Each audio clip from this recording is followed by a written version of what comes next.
In the blistering heat of the Arizona desert, the sun cast harsh shadows over a desolate stretch of earth. It was 1973, and the small town of Arroyo Ridge lay perched on the edge of secrets no one dared speak aloud.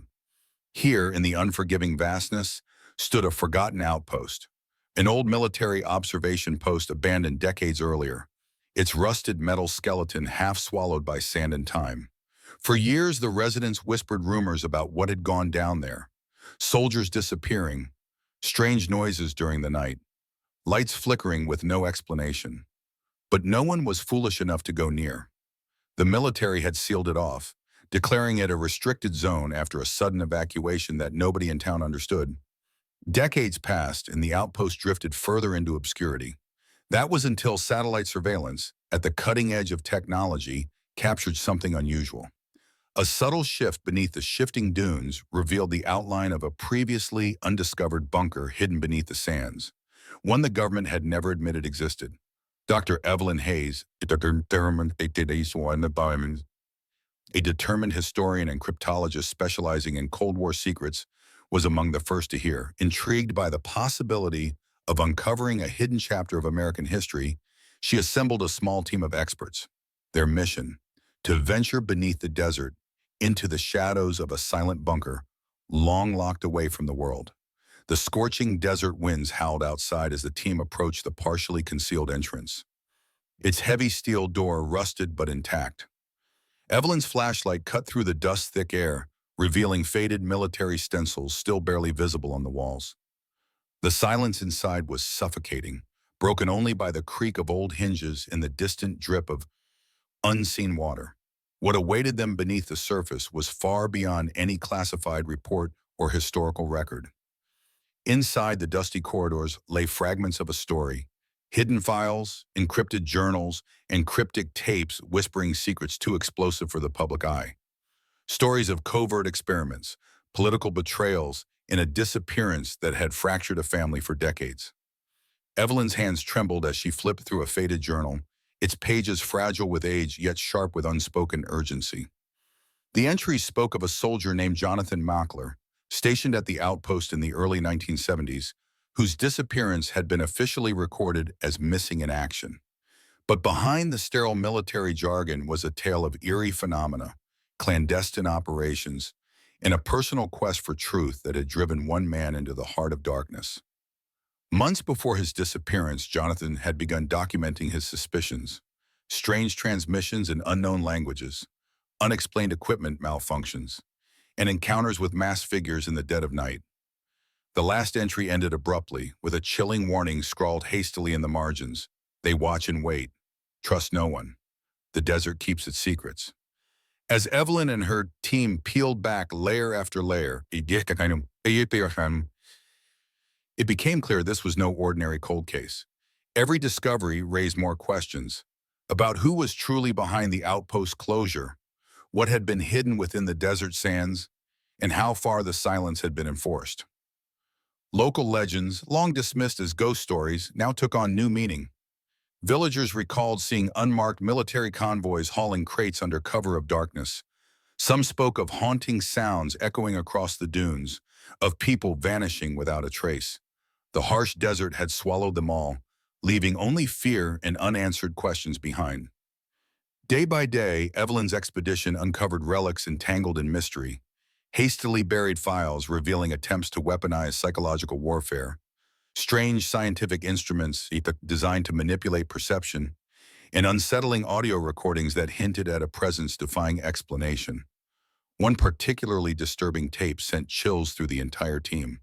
The distorted voice of Jonathan whispered fragments of warnings, caught between static bursts. They, watching, control minds. Trust, none. The tape cut abruptly, leaving an oppressive silence that weighed heavier than the desert heat. The deeper they ventured, the more they realized that the bunker was alive in its own way. A labyrinth where walls seemed to shift, where shadows concealed more than just darkness. The past was not merely buried but alive, waiting to reclaim the present. Outside, political pressures mounted. A powerful lobby fought to keep the outpost's secrets buried, using threats and influence to derail Evelyn's investigation. But she was relentless. fueled by a promise to bring light to Jonathan's fate and to the truth hidden beneath the desert's unforgiving surface. Late one night, as Evelyn reviewed the collected data, a power surge plunged the outpost into darkness. Her heart pounded as her radios crackled with static. Then silence. Something or someone was watching, waiting. The desert had awakened. This was not just a story of a missing soldier or an abandoned bunker. It was a puzzle spanning generations, threaded with peril and conspiracy. Evelyn's team stood on the brink of unraveling a secret that could rewrite history and expose forces still operating in the shadows. The desert did indeed keep its secrets, but the sands were shifting now, and what lay beneath was about to emerge from the silence. The morning after their discovery, a calm sun rose grudgingly over Arroyo Ridge, casting long golden fingers that stretched quietly across the desert floor. But beneath that calm surface, Dr. Evelyn Hayes felt a storm brewing inside her chest, a mix of excitement, dread, and something she couldn't quite name. The secrets uncovered beneath the sand were no longer just relics. They spoke of lives tangled in shadows, with echoes that refused to fade. She met with her team at the base camp, a makeshift tent pitched just yards from the bunker's concealed entrance. Around the worn plywood table sat James Carlisle, a rugged ex-military engineer with a sharp eye for details, Dr. Rosa Martinez, a linguist fluent in arcane codes and long-forgotten dialects, and Malik Bennett, a young tech specialist whose gadgets hummed softly, monitoring communications and environmental shifts. The atmosphere was tense, a shared understanding hanging unspoken. What lay ahead was as dangerous as it was invaluable. "Evelyn," James began, eyes heavy but sharp, "I checked the structural integrity again. Some sections are unstable. This place wasn't designed to last this long. If we're going deeper, we need to move carefully, plan for contingencies." Evelyn nodded, her resolve hardening. "We don't have a choice. Every minute wasted could mean losing more evidence, or worse."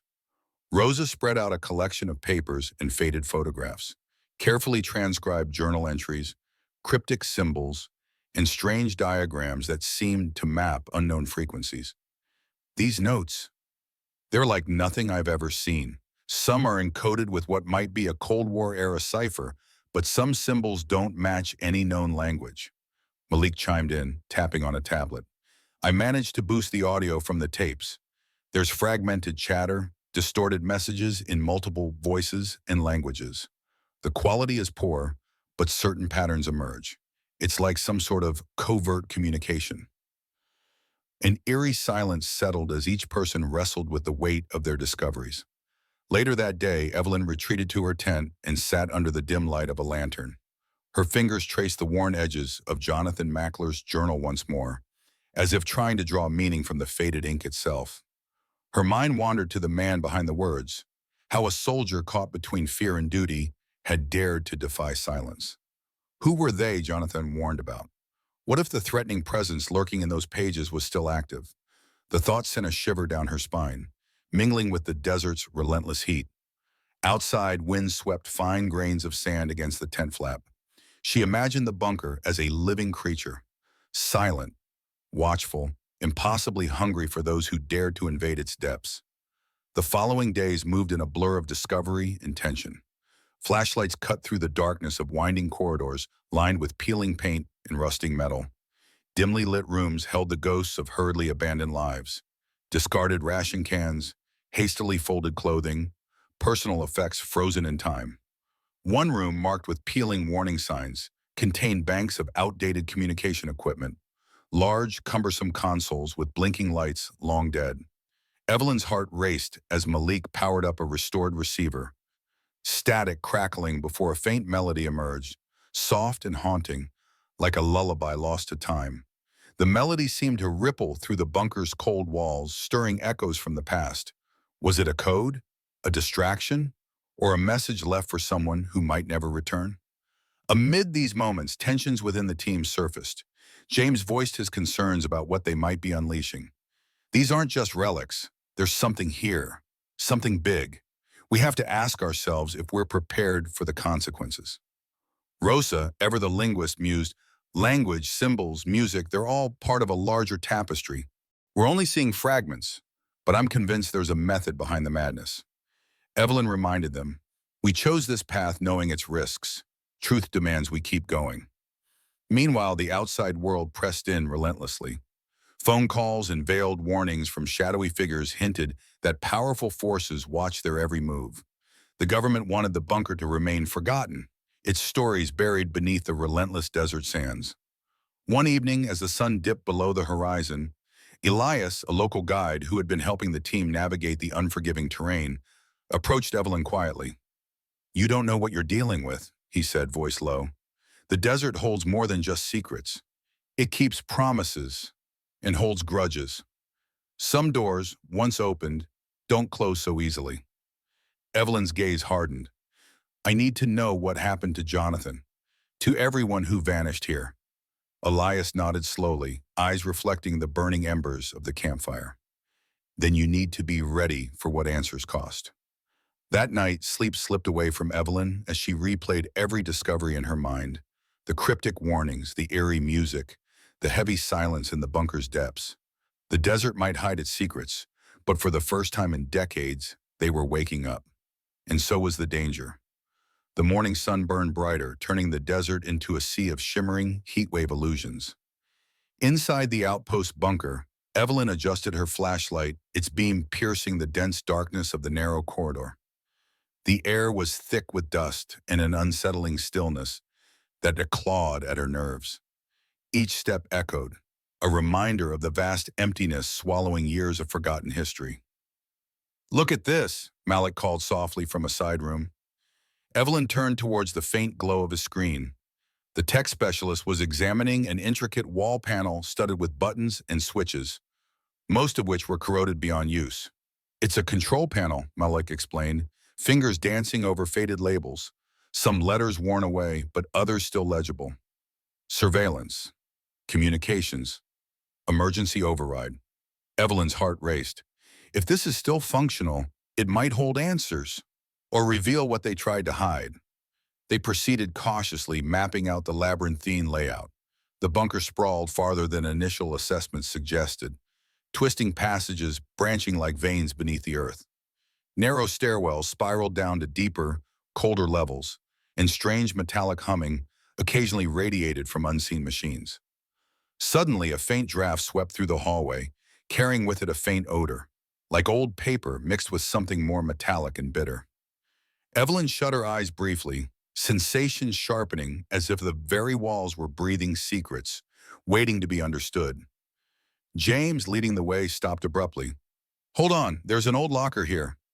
The steel was dented and rusted, but inside they found faded folders, damp with age. Evelyn gingerly picked up a file marked Confidential, stamped multiple times. As she flipped through yellowed sheets, her eyes caught a photo, black and white, but clear enough to show a young Jonathan Mackler, smiling faintly, wearing the Outpost uniform. Below it, a handwritten note. Subject identified as Asset 27, Project Omega. What's Omega? Rosa asked from the rear, poring over another folder filled with charts and coded logs. It sounds like a covert operation, Evelyn replied, voice low. One we haven't stumbled upon yet. Their unease deepened as pieces began forming a disturbing picture. The bunker was more than an observation outpost. It was a testing ground, and perhaps a prison. Hours melted away as they delved deeper into classified memos detailing experiments designed to manipulate perception and induce psychological control.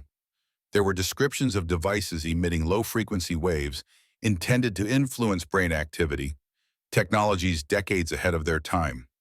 In the corner of one room, Evelyn discovered a battered reel-to-reel tape recorder, coated in dust but surprisingly intact. Carefully, Malik pressed play. Static hissed until a voice broke through, Jonathan's voice, weary but sharp, dictating into the microphone. Day 130, and the frequencies intensify. Sleep is fragmented. I question my own reality. Doubts creep in. Is this a test or punishment? The others, some have gone mad. They whisper in the vents. Words I barely understand. I fear I am next. A chill swept through the room as the recording abruptly cut off. Evelyn swallowed, her mind racing to piece together the unraveling truth. What had happened to Jonathan and his comrades? Were they experiments or sacrifices? Outside, the desert seemed to close in tighter as twilight approached. Whispers of the past crept into the present. Secrets once buried were clawing back to the surface. The team pressed forward, their resolve tempered by shadowed fears.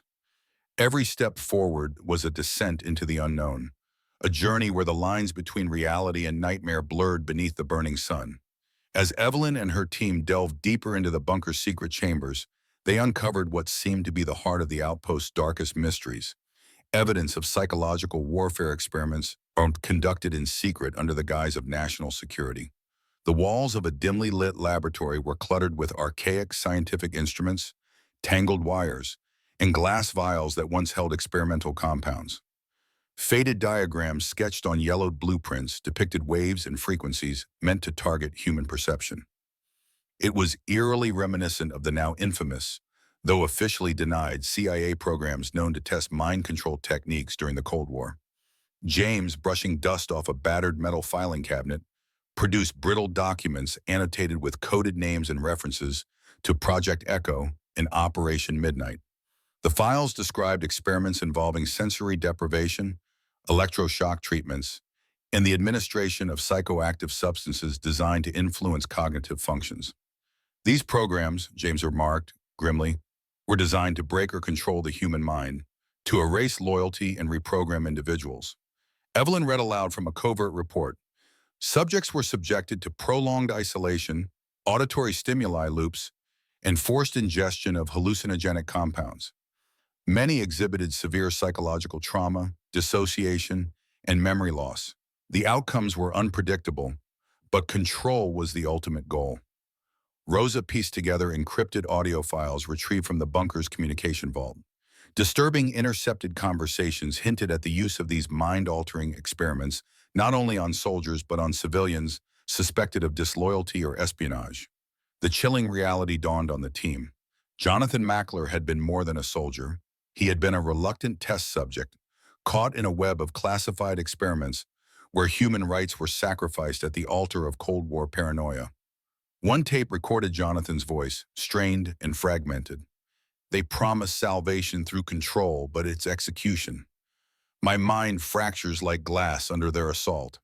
If you find this, know I resisted, but the shadows are long. The bunker's corridors seemed to echo with the weight of those broken minds. Meticulous layers of secrecy had cloaked these horrors for decades, buried beneath scientific jargon and military cover stories. As Evelyn reviewed the notes, she felt an unsettling presence, as if the very walls were burdened with the anguished souls who had suffered there. Silenced by fear, invisibility, and time, each new revelation tightened the grip of urgency. The team realized they were confronting something far beyond archaeology or history. It was a living testimony of abuse and betrayal, concealed to protect power. Outside the bunker, the desert's heat pulsed relentlessly. But back within those crumbling walls, a cold fight for truth had only just begun. They had unearthed a secret meant to stay buried, and evading the forces desperate to silence them would prove as perilous as the journey into the bunker's shadowed depths. As the days in the desert deepened, Evelyn's team found themselves walking a razor's edge.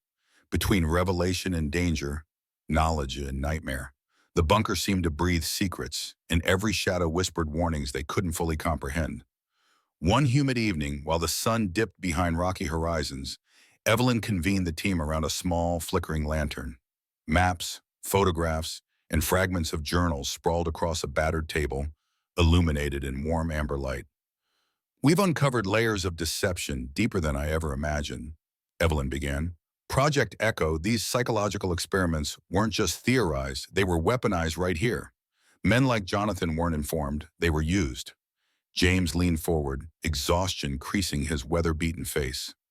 "The papers show mind control wasn't just a concept.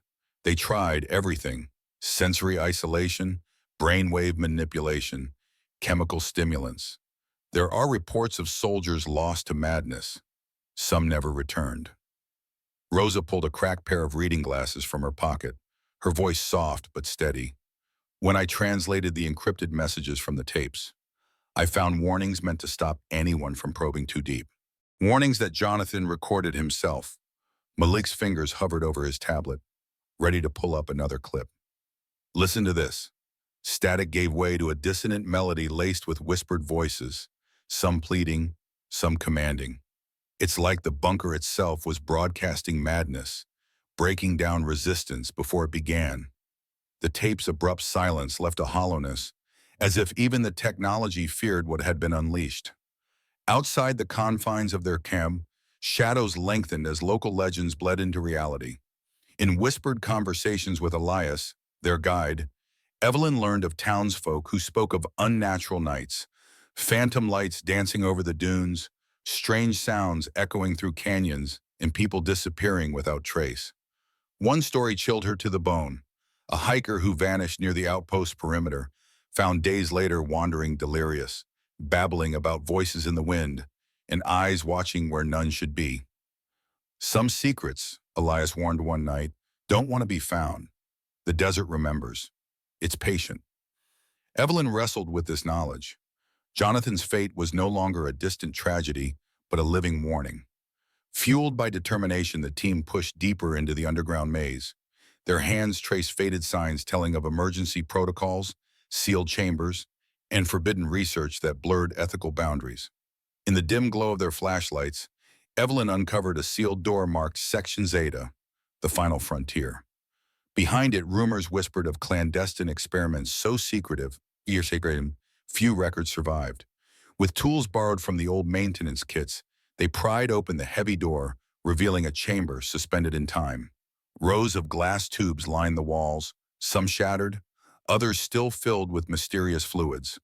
A large console hummed faintly, screens flickering with indecipherable data. A single journal lay on a nearby desk, its cover embossed with the insignia of the military's top-secret division. Evelyn opened it cautiously, revealing detailed notes and sketches depicting devices engineered for behavioral recalibration. The entries chronicled the gradual psychological breakdowns of test subjects, the rise in hallucinations, and the ethical lines crossed in the name of national security. Among the pages, a distressing annotation caught her eye, a plea from Jonathan himself. If this is ever found, know that your mind will betray you. The desert's silence is a shield and a prison. Trust no one beyond these walls. The room seemed to close in as the weight of their discovery pressed heavy on every heart. This was no longer mere history. It was a chilling testament to human suffering hidden behind layers of silence and deceit. Their quest to unearth Jonathan's true story had become a fight against forces determined to suppress the past. Evelyn knew that with every step forward, the shadows grew darker, but so did the promise of truth. As night fell outside the bunker's mouth, an uneasy wind swept across the desert plain. Somewhere beneath the sand, the buried echoes of an untold story stirred, waiting, watching, and refusing to be forgotten. The deeper the team descended, the heavier the air grew, laden with the weight of untold horrors and suppressed memories. Slowly, the bunker revealed its darkest truth. It had been a lair for cold and ruthless psychological experiments. Among the fading fluorescents and rusted consoles, Evelyn uncovered files bearing names and marks that made her stomach churn. Project Echo wasn't just an innocuous code name. It was a blueprint for war waged inside human minds. The documents detailed systematic programs of psychological warfare, prolonged isolation, sensory deprivation, and chemical interventions designed to disassemble identity, to make soldiers malleable vessels of paranoia and obedience. The ultimate prize was mind control. James had laid out a crumpled chart illustrating the attack on human cognition. Waves of frequencies, sensory assaults, and neurochemical bombardments intended to fracture willpower and foster loyalty to unseen masters. The effect? Soldiers driven mad, memories shredded, and fears weaponized. Rosa translated transcriptions revealing secret audio programs broadcast within the bunker's walls, hypnotic loops, subliminal messages designed to erode trust and sense of reality. The hellish experiments were stripped of morality and veiled in military necessity. One particularly haunting journal entry read, "I hear voices in the dark, chanting in tongues unknown. My thoughts scatter like leaves in a storm. Am I the last to hold on? Or have I been broken beyond repair? Jonathan's handwriting trembled. Each word dripped with despair and courage intertwined. The team listened in horror as Malik played a harrowing recording. Screams muted by static. Whispered threats promising eternal silence if secrets were disclosed. It was as if the bunker still echoed with the pain of its past captives. The psychological torment wasn't limited to the test subjects alone. The bunker's very layout seemed designed to disorient and isolate. Corridors twisted unexpectedly, lights flickered, and a pervasive cold gnawed at the soul. It was as if the building itself conspired to imprison minds as well as bodies. Every discovery amplified their dread. Hidden surveillance logs showed captives were not only broken mentally but monitored obsessively. Every twitch, every expression logged, manipulated, analyzed. Human beings reduced to data points in a cruel experiment. Evelyn's resolve strengthened. These documents, these recordings, they were voices crying out from the abyss, demanding to be heard, demanding justice. Yet outside the bunker, the suits of power tightened their grip. Thinly veiled threats began to filter through, private calls, anonymous letters warning them to abandon the site, even unexplained malfunctions and disruptions sabotaging their equipment. One afternoon, amid the chaotic unraveling of reports and codes, a sudden and violent sandstorm engulfed the camp. The team scrambled to secure equipment as howling winds blew grit and dust like sharp needles. The storm lasted hours, just long enough to unsettle nerves and deepen the pervasive sense of being watched. When it cleared, Evelyn found a note slipped out under her tent flap. Some doors are locked for a reason. Look away before it's too late. The message did little to quell her simmering determination. If anything, it stoked the fires of her quest. The Outpost horrors had been swept beneath layers of government secrecy and fear, but they would not remain hidden forever. Nightfall in the desert was absolute. The vast sky sprawled above, pinpricked by distant stars. But below ground, the darkness was suffocating and immediate. As Evelyn revisited the sealed chambers, she caught movement, a shadow flitting just beyond the reach of light. A whisper? A trick of the mind? Her pulse quickened, but no one else saw or heard. Yet the feeling lingered, the pervasive sensation of eyes following, unblinking and patient. The discovery of an ancient listening device confirmed their fears. Recordings from decades past had been broadcast here, embedding secrets into the bunker's very foundations. What if those who had vanished had not simply disappeared? What if they were still here in another form, trapped between reality and nightmare? Evelyn's thoughts trailed back to Jonathan's last diary entry, etched with desperate hope and despair. If I am found, remember me not as a casualty, but as a witness. The darkness behind these walls is alive and watching. The team's faces reflected exhaustion, but beneath it, a stubborn flame burned. Their mission was clear, to bring these shadows into light, to reveal the twisted legacy embedded in the desert's heart. As the seventh day in the bunker dawned, tempers frayed and nerves snapped. Tensions, long simmering, exploded in heated exchanges. The psychological weight of their findings gnawed at them all, fear, doubt, and paranoia crafting its own insidious maze. But Evelyn, ever the anchor, reminded them of a singular truth. They were not mere spectators, but seekers of justice, bearers of a story long silenced. The desert was vast and merciless, but so was their resolve. And beneath those endless sands, the buried truth waited to be uncovered, no matter the fate. Darkness settled over Arroyo Ridge as the team prepared for another descent into the belly of the bunker. The weight of the secrets they uncovered clung to them like shadows, inescapable and suffocating. Each footstep echoed louder in the tunnels, as if the very walls whispered warnings, echoes of torment, desperation, and unspoken horrors. Evelyn stood before a massive steel door, cold and unyielding.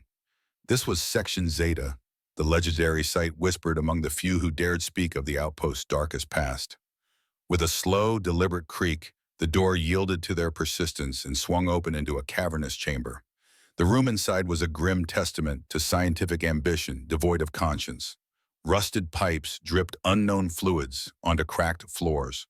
Old medical tables, stained with rust and age, stood empty, silent witnesses to countless human dramas. In the corner, glass jars containing faded remnants of twisted experiments glimmered ominously under the faint glow of their flashlights. Evelyn's team grew silent as layered horrors presented themselves. Military reports detailed an unholy marriage of science and espionage. The infamous MK Ultra program, shrouded in mythology and conspiracy, was stark reality here. Far from the sanitized briefings of official history, testing grounds for mind control, chemical warfare, and sensory manipulation had thrived beneath these sands. Soldiers and civilians, willingly or not, became subjects in a grotesque theater of psychological warfare, their minds battered beyond recognition. Faded photographs pinned to corkboards showed gaunt faces, vacant eyes, and terrified expressions frozen in time. Evelyn traced the face of Jonathan Mackler, once a proud soldier, now a mere ghost in the machinery of Cold War atrocities. She read aloud from an unmarked file. Subject 27 reported hallucinations from auditory stimulus at day 90.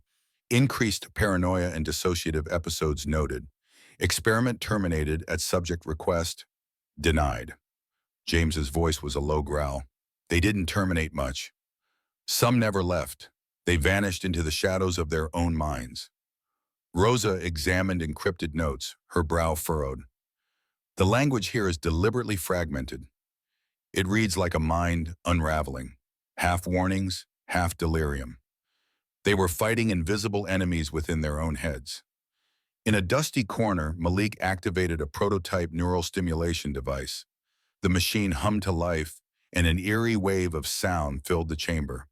A low, pulsating frequency designed to disrupt thought patterns. The team felt it immediately, an unsettling pressure like a veil closing over consciousness. Evelyn staggered, gripping the wall, the oppressive atmosphere pressing heavy on her spirit. This is what they endured, mental sieges designed to break souls. Their progress, however, did not go unnoticed. Encrypted comms intercepted by Malik crackled ominously one evening. Subtle warnings, veiled threats, and unmistakable orders to abandon the site.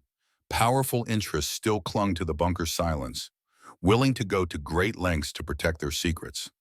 A sudden explosion rocked the tunnel entrance, showering dust and debris into the camp. Evelyn's heart pounded as emergency sirens wailed, clear signs someone was coming to shut them down. "Get the files! We have to secure everything," she commanded. The team scrambled to digitalize and safeguard every document, tape, and artifact. It was a race against an invisible threat with unknown power. Night fell, and under the deep starlight, the desert seemed to close its jaws tighter. Evelyn sat beside the flickering campfire, replaying Jonathan's last desperate recordings, fragments of madness, broken pleas for freedom, and cryptic hints of a cover-up reaching higher than they dared imagine. "The mind is the final battlefield," Jonathan's voice rasped through the speakers.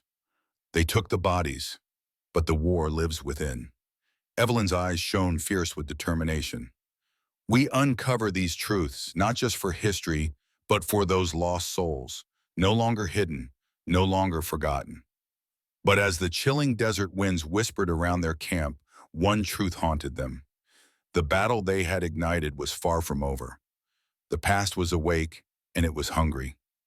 The desert night was a velvet blanket stitched with cold stars, but inside the depths of the bunker, an oppressive darkness reigned. A darkness born not just of absence of light, but of the twisted experiments that had unfolded within these walls. Evelyn paced the length of the subterranean hallway, the echoes of her footsteps mingling with faint mechanical hums and distant, indecipherable sounds. Each room they explored seemed to peel back more layers of a horrific past, one marked by the relentless pursuit of control over the human mind. The psychological warfare tactics they uncovered went beyond anything Evelyn had initially feared. Documents detailed the deliberate erosion of a person's sense of reality, a systematic assault on identity itself. Sensory deprivation tanks isolated subjects for days on end, disconnected from time and the outside world until the boundaries of sanity shattered. Chemical agents cataloged in brittle folders noted combinations of psychoactive drugs, experimental blends designed to induce heightened suggestibility, paranoia, even hallucinations. These substances were dispensed without consent, turning soldiers into fragile vessels of manipulation. That night, the team gathered around a battered table cluttered with classified records. Rosa traced her finger along complex cipher scripts. The language here is fragmented, but consistent. They encrypted the psychological profiles, coding symptoms, and reactions with alarming precision. Evelyn leaned over her shoulder, feeling the weight of generations secretly sacrificed on the altar of power. Names, ages, outcomes, many never returned to normal. James broke the somber silence. "Listen to this," he said, playing a recording from a cracked reel-to-reel tape. The audio hissed as a man's voice slowly emerged.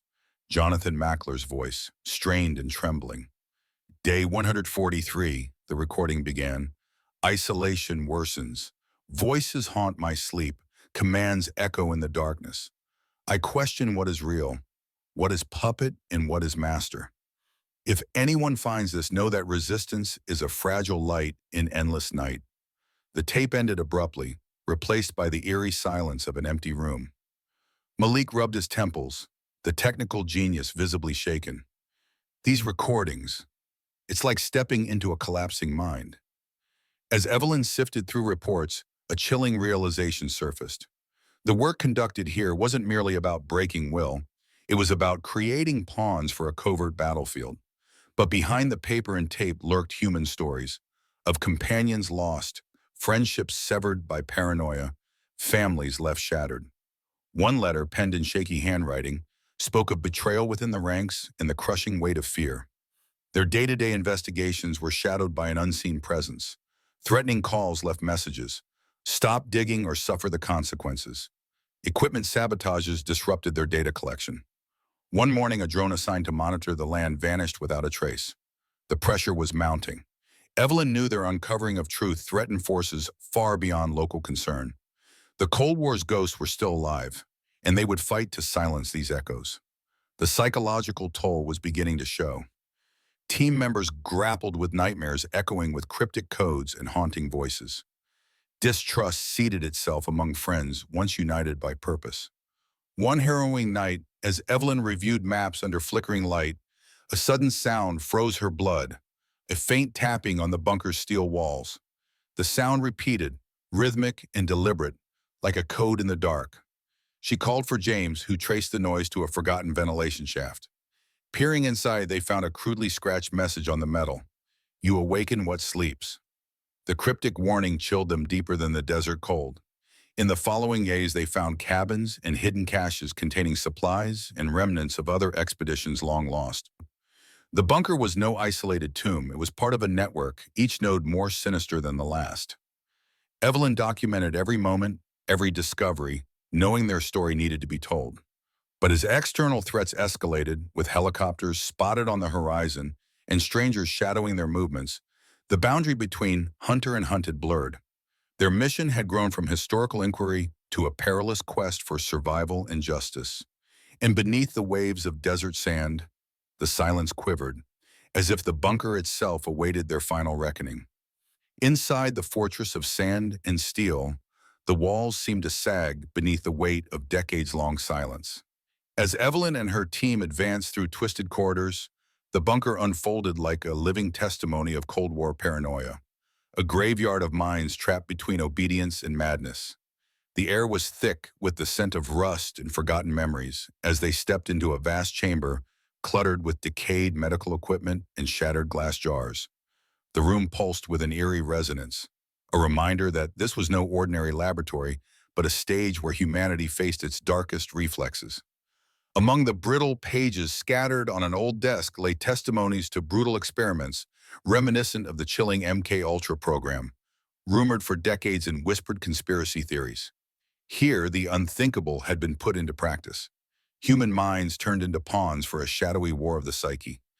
Evelyn's fingers trembled as she unfolded a report chronicling the torment of test subjects subjected to sensory deprivation tanks, sealed chambers where time warped, and reality dissolved into voids of loneliness. The files spoke of soldiers isolated for days, their identities slipping away like sand through fingers. minds crumbling under the pressure of relentless darkness. Chemical experiments describe cocktails of hallucinogenic compounds, drugs administered with cold precision, engineered to bend willpower and unravel the fabric of self. Victims' notes revealed spirals of fear, confusion, and fractured cognition, echoing Jonathan's desperate scribbles from years before. The team found old audio reels, distorted cries, whispered commands, and unsettling melodies designed to influence and break down resistance. Malik spent hours enhancing Yacht's fragments, revealing voices of disembodied figures issuing cryptic orders, blending science with nightmare. Mind manipulation was the weapon, James muttered, an invisible war fought in the recesses of the brain.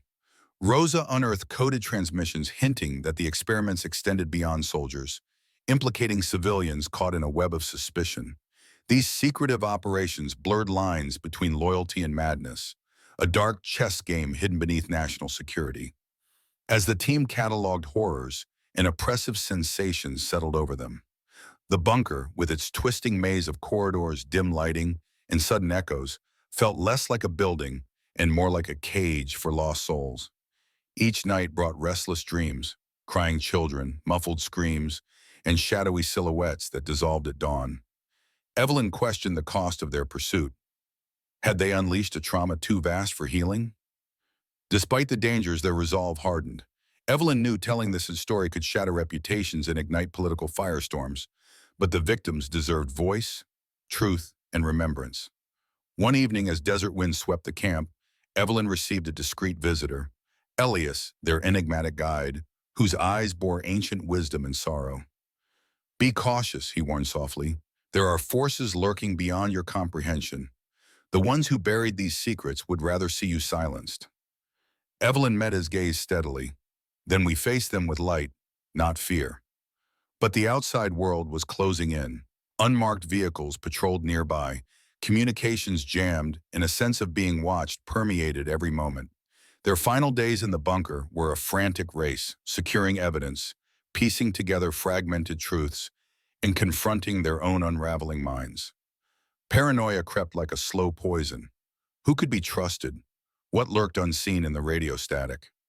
Jonathan Mackler's voice haunted Evelyn's thoughts, a symbol of courage amidst cruelty. His final entries, scattered and desperate, reverberated now as a call to face the darkness head-on. As the sun rose over the desert's endless horizon, the team prepared to surface, carrying with them the burden of buried secrets in the hope to bring them into the unforgiving light. The desert had held its breath for decades. Now it was time for the truth to breathe. Beneath the desert sky, Evelyn's mind churned with questions that had no easy answers. The bunker was no mere relic. It was a sinister monument to an era when ethics were sacrificed to paranoia, when human minds were battlegrounds as deadly as any physical front. Through stacks of classified documents, Evelyn pieced together what the Cold War had concealed from the world. The CIA's MK-Ultra program, long whispered in rumors, was vividly real here, wreaking havoc on unwitting test subjects. These were not just experiments. They were violations of humanity itself. Jonathan Mackler's diaries revealed a soldier trapped in a hall of mirrors, won over by promises of patriotism, but dragged into a nightmare of sensory deprivation, drug trials, and mental torture. He wrote of days blurred into endless night, voices whispering commands in indecipherable languages, in a desperation that gnawed at his grip on reality. Scientific reports detailed the use of LSD, barbiturates, and experimental chemicals administered without consent, designed to strip away free will. Some subjects endured electroshock treatments 50 times the usual intensity, their brains assaulted until memories faded like smoke. Evelyn read aloud chilling accounts of psychic driving, patients held in drug-induced comas, while repetitive messages played ceaselessly through headphones, an attempt to erase and reprogram their very identities. The bunker's walls bore witness to the stories of those who vanished into these hellish trials. Many emerged broken, their minds fractured beyond repair. Others disappeared entirely, swallowed by official denials and classified files. The abuse extended beyond the military. Declassified files hinted at experiments on civilians, addicts, prisoners, Even unsuspecting nightclub patrons dosed unknowingly by government agents. Safe houses and brothels run by the agency masked these cruel tests, as hidden cameras captured every twitch and confession. Evelyn felt the weight of history pressing down, generations sacrificed in a chilling dance of power, fear, and control. Yet the bunker held more than just physical remnants. As Malik enhanced old audio tapes, distorted voices layered with static revealed terrifying psychological effects. Mind-numbing loops, whispered threats, voices commanding obedience or silence. One particularly disturbing recording played repeatedly in Evelyn's mind. Jonathan's weary voice warned of shadows lurking in the psyche, of a cage invisible but impenetrable. "If you find this," he said, "know that escape is a fragile lie. The war's inside." But amid the horror were also glimpses of resistance. A few test subjects had fought back, recording hidden messages, smuggling out evidence, and refusing erasure. Jonathan's diary was a testament to this mute rebellion, a flicker of human spirit amid clinical cruelty. Outside, the political machine churned. Evelyn's team faced increasing interference. Unmarked helicopters hovered, communications were jammed, and anonymous threats warned them to stop. Yet they pressed on. The desert itself seemed a silent sentinel, its endless sands bearing truths but refusing oblivion. Evelyn knew they were at a crossroads. The battle between concealment and revelation now tipped toward light. With each step deeper into the bunker, the line between ally and adversary blurred. Paranoia and mistrust gnawed at them. The psychological stakes mirrored those of the forgotten experiments.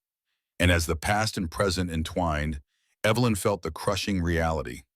The price of truth might be higher than any of them imagined.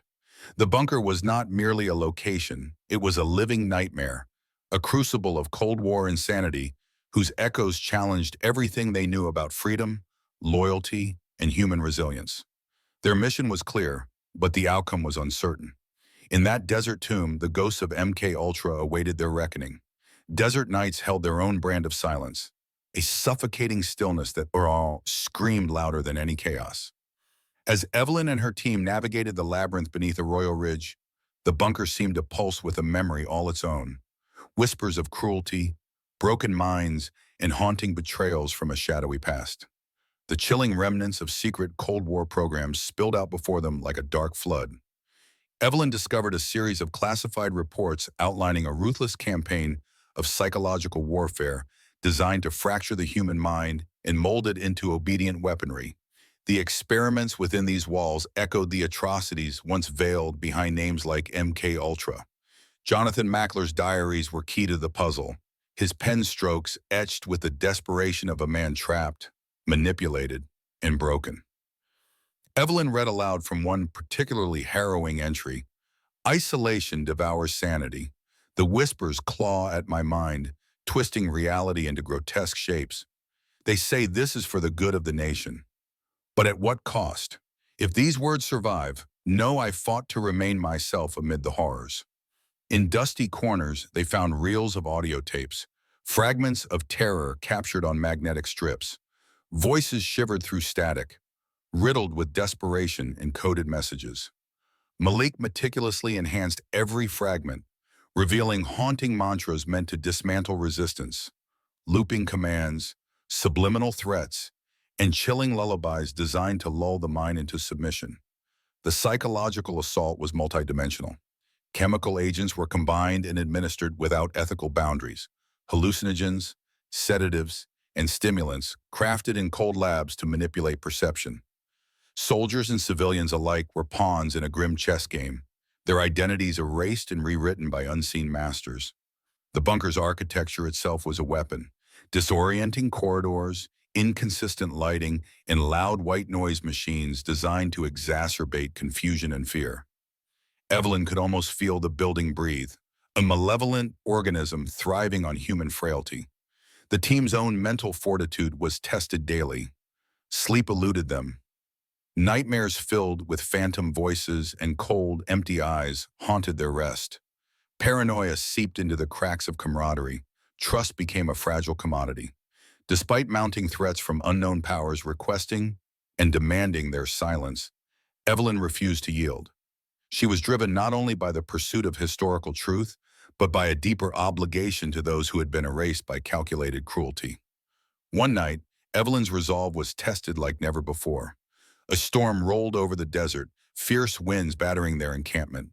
Amid the chaos, an anonymous call came through on her satellite phone. An icy voice warning, "Cease your digging, or the desert's ghosts will consume you." But Evelyn, undeterred, pressed on with renewed vigor. Their discoveries were no longer academic. They were vital threads in the tangled web of secrecy, power, and human suffering. As dawn broke on the 10th day, the team uncovered a sealed steel door hidden behind a false wall, its surface scored with cryptic symbols and dire warnings. James fitted the old lock and pushed the door open with a grunt. Beyond lay a claustrophobic chamber filled with medical devices that seemed to have crawled out of a nightmare. Tanks, restraints, and chemical dispensers stood in cold silence, trophies of a forgotten war on the mind. Journals detailed therapy sessions that were anything but healing. Subjects were forced into psychotic states, interrogated under drugs, and subjected to simulated torture. Some lost years of their lives trapped in created realities more terrifying than any battlefield. In this small chamber was a final taped message from Jonathan, a desperate plea. "If I fade from memory, remember me not as a victim, but as a witness. The war for minds was the war for souls. They fought silently, and I lost." The room hung heavy with sorrow and rage. Outside, the desert sun rose mercilessly, reflecting off the dusty rocks, symbols both of hope and harsh reality. Evelyn knew the road ahead would be perilous. They were upending layers of lies protected by power and fear, but they owed it to the broken voices beneath the sand to persist. And the desert? It waited patiently, ready to swallow all who dared uncover its darkest shadows. The bunker's chilling truth was no longer hidden behind layers of dust and rusted metal, but alive in the dark alleys of history and human suffering. Evelyn felt the weight of every discovery crushing her spirit, the line between science and monstrosity blurring within those cold walls. Research papers and testimonies revealed the full scope of the psychological warfare experiments, a grisly catalog of methods to dismantle the mind and manufacture obedience.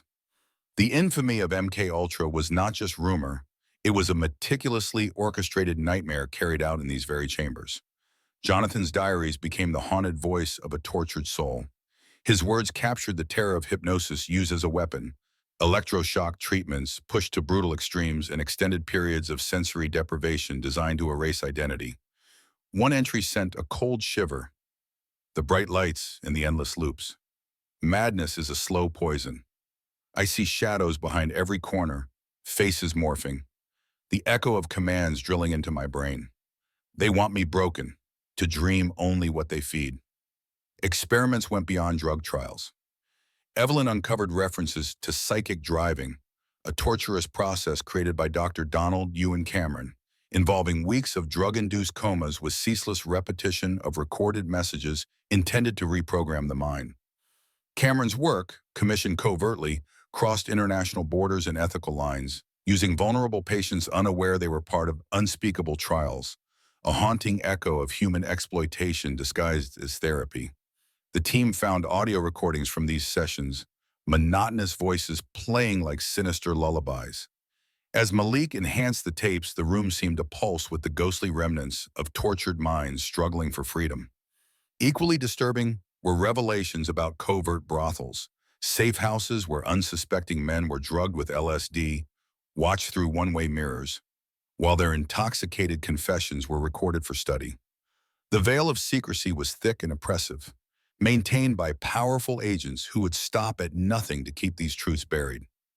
Every file, every voice, every shadow in the bunker challenged belief and endurance.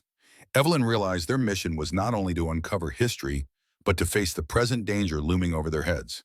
Political interests, veiled threats, and inexplicable sabotage of their operations fueled a growing paranoia. The bunker was not just an archive of past horror, it was a battleground for truth and silence. On the edge of exhaustion, the team confronted their own fears and uncertainties. Was their quest noble bravery or reckless folly? The answers lay somewhere between the shattered memories of those long gone and the imminent threats still stalking them. But Evelyn was resolute.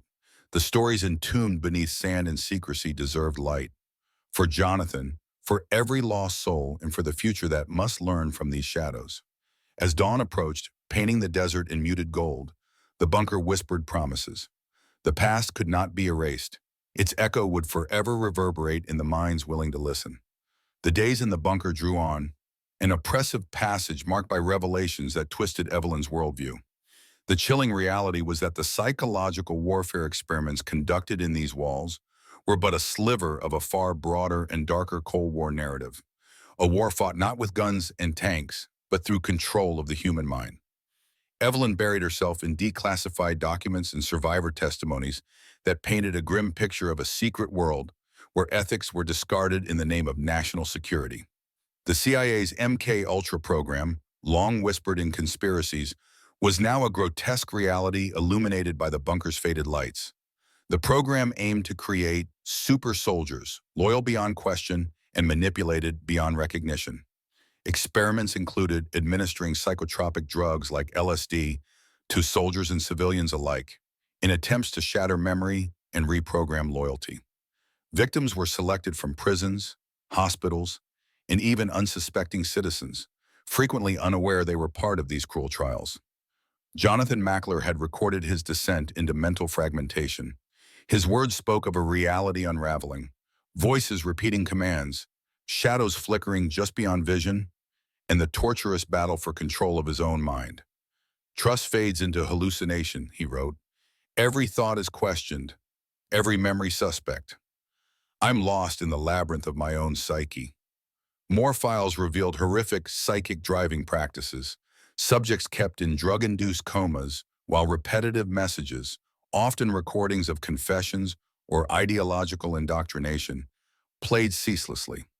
It was a sinister attempt to erase personality and implant obedience. A lost few resisted or left clues behind, coded messages hidden in diaries or smuggled recordings. Jonathan's journal was among those rare artifacts, a flickering beacon in the suffocating darkness. The implications were staggering. These were not isolated tests, but components of a covert psychological battlefield. The Cold War's ideological battle extended far beyond espionage and arms to the intimate territory of human consciousness. Meanwhile, the team faced invisible adversaries. Equipment was sabotaged, their communications mysteriously cut. Anonymous threats escalated, pressing them to abandon their discovery. A sense of being watched, always just out of sight, gnawed at their resolve. Evelyn's nights were haunted by fragmented dreams, echoes of the bunker's twisted experiments merging with her own fears. Each day brought closer communion with the haunted past of those who vanished beneath the sands.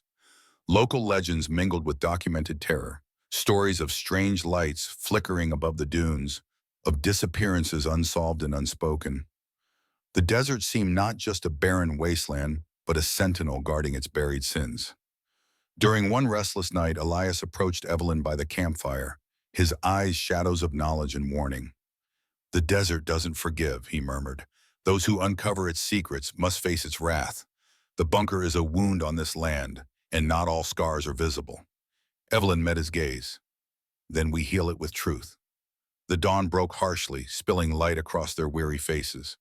The team knew the path forward was fraught with danger, but the story they'd uncovered demanded to be told. No matter the cost. The bunker's silence had lasted decades. Now, fixed in the harsh light of revelation, its echoes would never fade. The desert winds carried more than just sand. They whispered secrets of a dark past that had clawed at the fabric of humanity. Evelyn's team had uncovered something far beyond forgotten memories or decaying steel. A chilling dossier of Cold War psychological warfare, where minds were weapons and people were battlegrounds. Among the mountain of declassified documents, old experiments and covert operations stood stark against the fog of history. The infamous MK-Ultra program was no myth, but a clinical atrocity conducted with chilling precision. Evelyn's hands trembled as she read through detailed descriptions of the methods used. Methods designed to dismantle free will and craft perfect agents of obedience. In cold laboratories, subjects were subjected to sensory deprivation tanks for endless hours, their perceptions warped until the lines between reality and nightmare dissolved. Chemical cocktails of LSD, mescaline, and experimental drugs were administered without consent, resulting in profound psychological damage. Many were driven mad, lost to a fragmented existence, barely clinging to their former selves. Jonathan Mackler's diary entries were haunting testaments to a broken mind fighting to breathe beneath the crushing weight of imposed madness. The mind is a maze with no exit, one passage read. Each day is a war within, visions blur, time shreds into meaningless fragments. The so-called psychic driving experiments involved the forced repetition of hypnotic messages while subjects remained in drug-induced coma states. This cruel technique attempted to overwrite memories and implant new identities, an egregious assault on the soul. Evelyn felt a chill as she considered the broader scope. The human cost was staggering. Not just soldiers, but civilians swept into webs of suspicion, drugged in hidden safe houses, their ordeal concealed behind a veil of silence and fear. Among the bunker's dark corridors, remnants of these terrible experiments lingered like ghosts. Old equipment hummed faint warnings. Tapes echoed suffocating mantras, and walls bore faint markings, cryptic signatures left by those who had endured so much. The team's own psychological resilience was tested daily.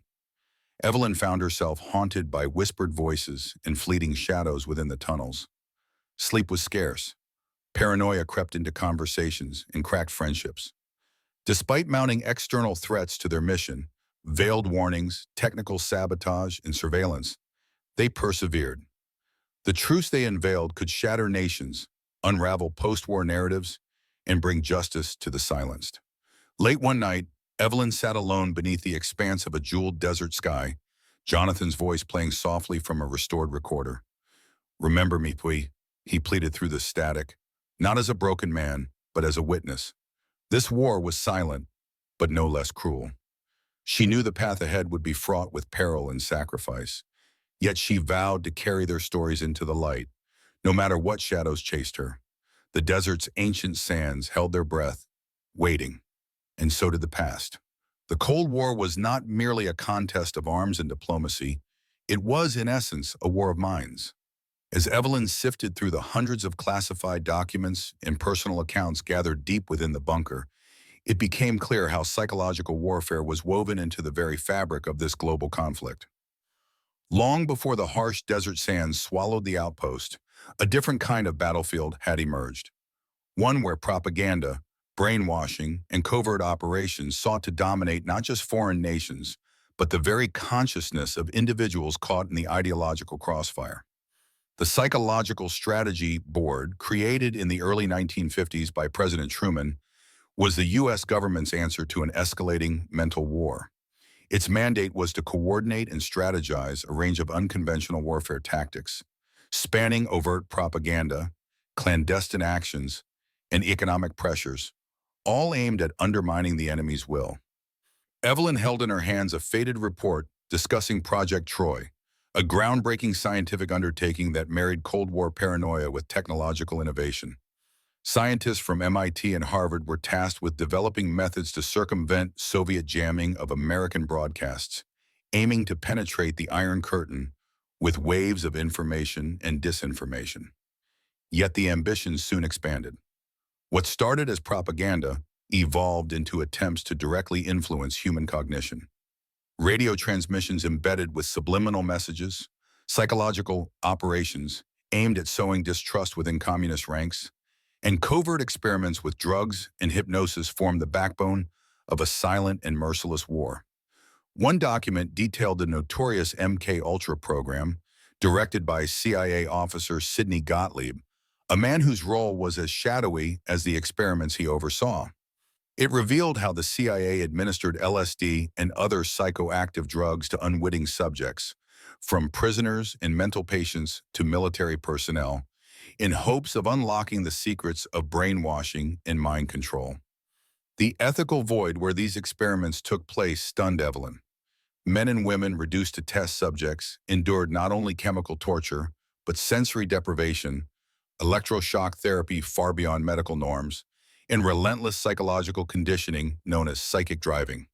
Separate entries expose the CIA's Operation Midnight Climax, where safe houses disguised as brothels screen targets unknown to themselves, dosing them with drugs to extract secrets and manipulate behavior.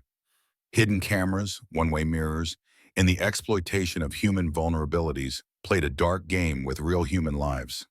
Evelyn's research revealed further atrocity: the collaboration between intelligence agencies and medical professionals, the use of remote hypnosis, and even the creation of Manchurian candidates, subjects programmed to act against their will with no memory of their actions. These revelations painted a grim tableau of Cold War America, a nation willing to sacrifice innocence for perceived security, where the battle for ideological supremacy crept inside the minds of unsuspecting individuals. Back in the bunker, Evelyn and her team cataloged chilling audio recordings, fractured voices, confessional snippets, and disjointed commands echoing through the years. Each recording was a portrait of shattered humanity struggling against implacable psychological forces. But unraveling the truth came at a price. As the team dug deeper, subtle acts of sabotage began. Research equipment malfunctioned inexplicably, data was corrupted, and unmarked vehicles prowled near their remote camp under the cover of darkness. Threatening phone calls and anonymous messages insisted they abandon their investigation. Yet Evelyn's resolve only hardened. These buried sins deserved exposure, not the dust of forgotten archives. One night, as desert winds howled through the camp, Evelyn sat alone scanning encrypted journals. Suddenly, a shadow flickered just beyond the firelight, a silent reminder that the darkness they pursued was far from dormant. The past, long buried beneath political intrigue and human suffering, was awakening. And Evelyn knew their work was far from over. The weight of the bunker's history pressed heavily on Evelyn's shoulders as she pieced together the final fragments of a story steeped in shadow and sorrow. The psychological warfare tactics employed here had not merely sought to manipulate minds, but to dismantle entire realities, reshaping individuals into compliant instruments of power. Delving deeper into the archives, Evelyn uncovered chilling parallels between the bunker's experiments and internationally condemned practices, especially those involving the so-called behavioral modification programs run covertly by intelligence agencies during the height of the Cold War. One document described how hypnosis was used as a nefarious tool, not for therapy, but for erasing memories and implanting false narratives, creating agents who could act without conscious thought or moral resistance. These so-called Manchurian candidates were the stuff of legend, but here they found damning proof that such nightmares were far from fiction. Further reports detailed prolonged sensory deprivation sessions where subjects were plunged into absolute darkness for weeks or months. This isolation, paired with auditory loops, recorded voices, repeating commands, or fabricated histories, attacked the very essence of self. Testimonies hinted at subjects losing track of days, months, or even years as their minds unraveled into voids of confusion and despair. The team also uncovered details about the controversial electroshock treatments turned up to brutal levels, used not for healing, but for obliteration of will. Hospital records, secretly obtained and marked top secret, recounted patients screaming unseen beneath cold steel restraints. Evelyn's hands trembled as she read through the haunting confessions smuggled out by those who had managed to resist the psychological siege, leaving behind whispered warnings and cryptic pleas. A battered cassette tape stood out among the artifacts. Malik prepared it anxiously, knowing the risks of uncovering such raw human suffering. As it played, Jonathan Mackler's voice emerged, sometimes defiant, sometimes broken. I fight the cages they have built in my brain, the false memories, the voices. My reality slips like sand through clenched fists. This place spirals into madness, but my mind still reaches for truth, for freedom. His final words faded into a harrowing silence. Outside the bunker, increasingly hostile forces moved like shadows, intent on forestalling the light that Evelyn and her team threatened to shine. Rumors of their discovery leaked. Unseen hands sought to obstruct, intimidate, and erase the past once more. One stormy night, the camp was besieged, not by guns or explosives, but by fear itself. Power flickered, radios emitted haunting static, and strange figures loomed at the periphery. Anonymous warnings arrived like whispers on the wind. Turn back or join the forgotten. Yet Evelyn's resolve did not waver. She remembered all who had suffered within these walls, those broken in silence, dismissed and erased. Her mission had grown larger than herself. It had become a calling to illuminate the darkness, expose the lies, and honor the fallen. As the desert's ancient sands shifted beneath unforgiving stars, Evelyn knew the final journey was imminent. The layers of deception were peeling away, but the path to truth was paved with peril. The bunker was awakening, not just with memories, but with a restless force determined to remain hidden. And Evelyn was ready to face it. The chilling saga of Cold War psychological warfare. Warfare was far from the glorified tales told in history books. Evelyn's research had revealed a labyrinth of dark programs, unspeakable experiments, and a web of deceit spun across continents and decades.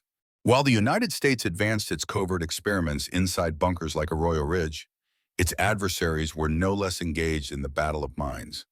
The Soviet Union's KGB employed active measures, a sophisticated psychological arsenal and designed to destabilize societies, sow distrust, and erode morale.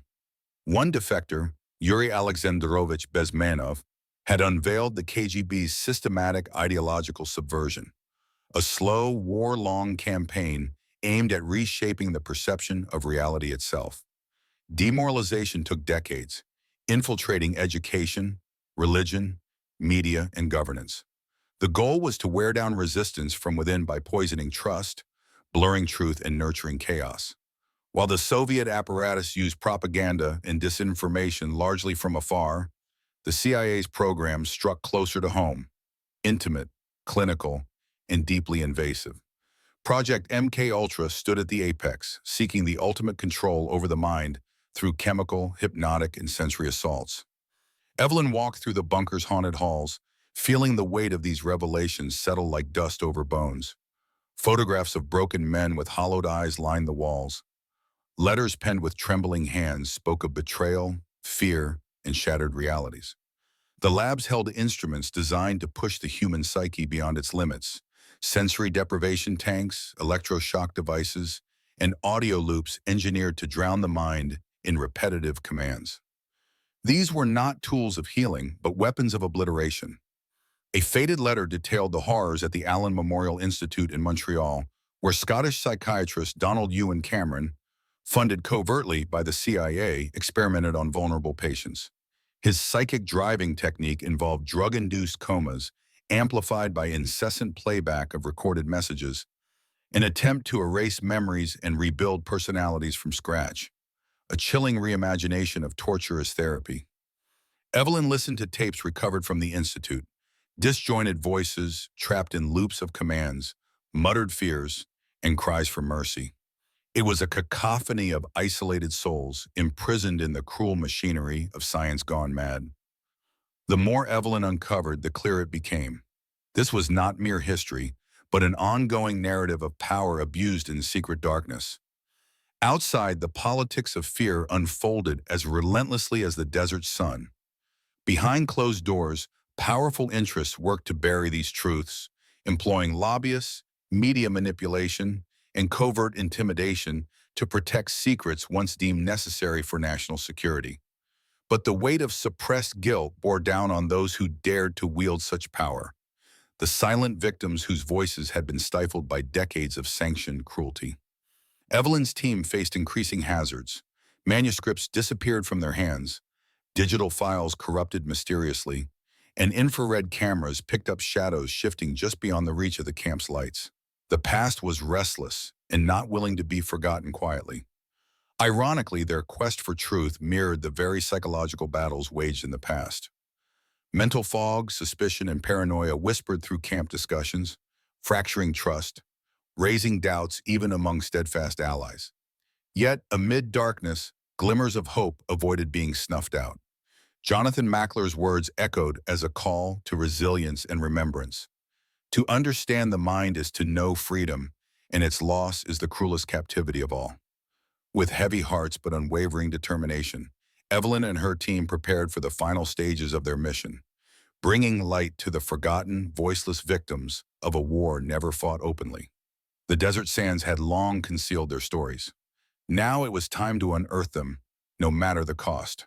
Amid the hollowed echoes of the bunker's vast halls, Evelyn felt the full weight of history's darkest secrets pressing down. The psychological warfare programs were not isolated horrors, but part of an extensive, meticulously orchestrated campaign that blurred the lines between science and inhumanity, espionage and tyranny. The origins trace back to the early days of the Cold War. After witnessing devastating effects of World War II and the rise of communist powers, the U.S. government sought to weaponize psychology, not just propaganda, but actual mind control techniques designed to dominate enemy will and resolve. Evelyn delved into the archives of Project Troy, a landmark initiative credited with formalizing psychological warfare during peacetime. The project united brilliant minds from MIT, Harvard, and government agencies, aiming to penetrate Soviet propaganda jamming through advanced communication technologies. But it quickly grew beyond interference, exploring methods to destabilize entire societies from within. The Psychological Strategy Board, or Immersimen Soausbation, created in 1951 by President Truman, symbolized this new era, an integrated command coordinating political, economic, and covert psychological operations. Its public face masked an intricate machinery focused on manipulating perceptions, altering beliefs, and weaponizing uncertainty. At the heart of this machinery was the infamous MK Ultra, led by CIA operative Sidney Gottlieb. Evelyn studied the chilling extent of MK Ultra's experiments: LSD administered to unknowing subjects, hypnosis to implant false memories and trigger actions without awareness, sensory deprivation tanks to shatter cognition, and relentless electroshock therapy. Some experiments involve vulnerable populations, prisoners, mental patients, and drug addicts, chosen for their lack of social power and capacity to resist.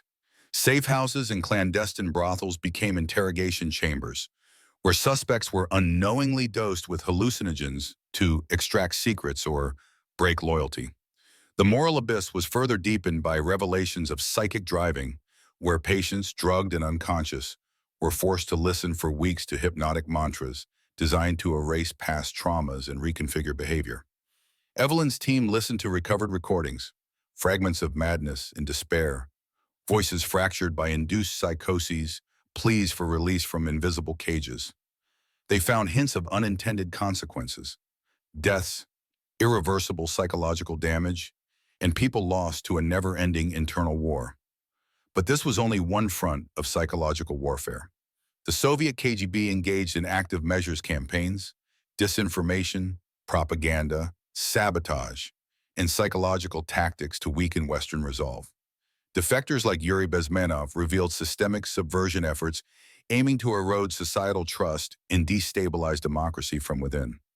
As tensions escalated globally, these clandestine battles shaped geopolitics, influencing elections, fomenting crises, and inspiring paranoia.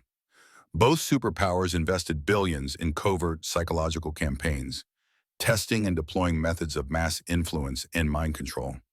Back in the bunker, the team confronted their own mental endurance.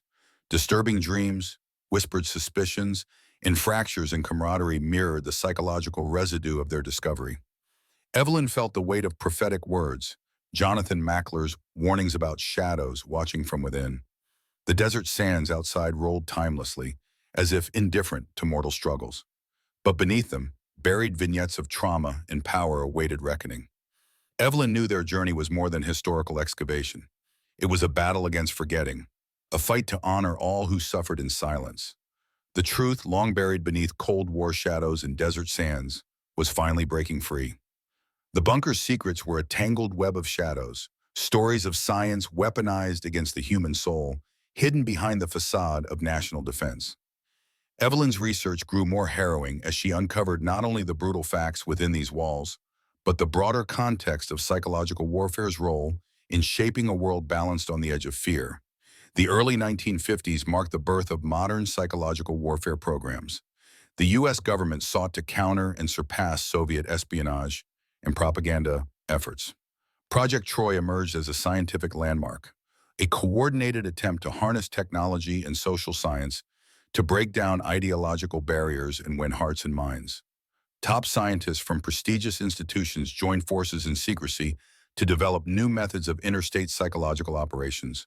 Radio waves, propaganda burials, covert psychological tactics, and unorthodox warfare blended into a new era's architecture of control. The Psychological Strategy Board formed, orchestrating a multi-pronged assault on national allegiance and enemy morale. Not through conventional battlefields, but through minds, beliefs, and perceptions. Of all the projects, MK Ultra was the most notorious and grotesquely ambitious. Begun in 1953, it used thousands of unwitting subjects, from mental patients and prisoners to military personnel and civilians, for drug trials, sensory deprivation, and hypnotic conditioning.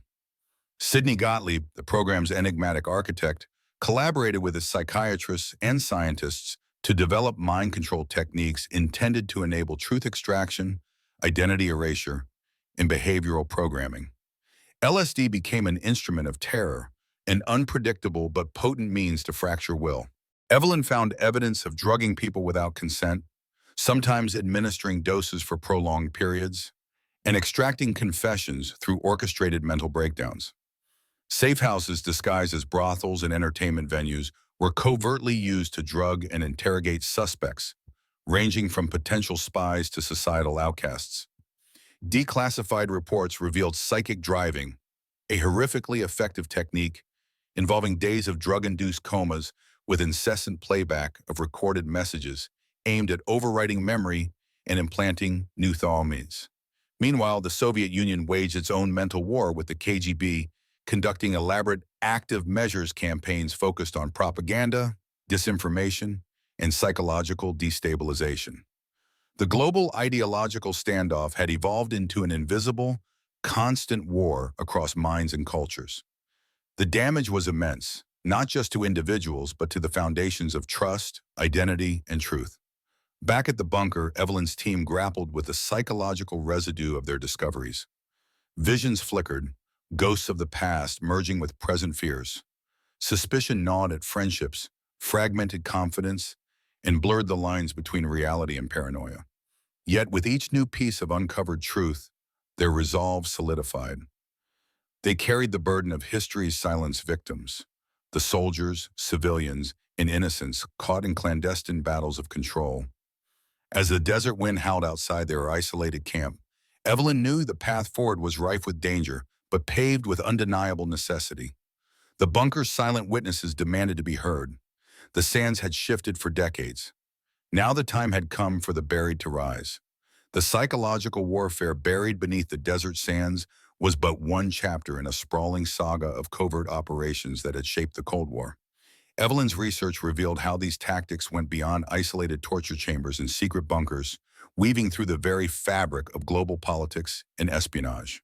From the early 1950s, the United States escalated its efforts, launching multi-layered psychological campaigns designed to undermine Soviet influence and bolster American ideology. Project Troy stood at the forefront, an ambitious scientific endeavor uniting leading academics with government strategists to perfect the art of persuasion and propaganda. Evelyn pored over documents detailing Project Troy's seismic impact, recommendations for a centralized superboard to coordinate psychological and unconventional warfare, radio campaigns broadcasting disinformation beyond enemy lines, and behavioral research used to shape foreign and domestic policy. Central to this was the Psychological Strategy Board, PSB, established in 1951 by President Truman to harmonize efforts across military, intelligence, and diplomatic channels. The board orchestrated subtle yet profound operations, from planting fake news to manipulating cultural narratives, all aimed at winning a war unseen but deeply felt.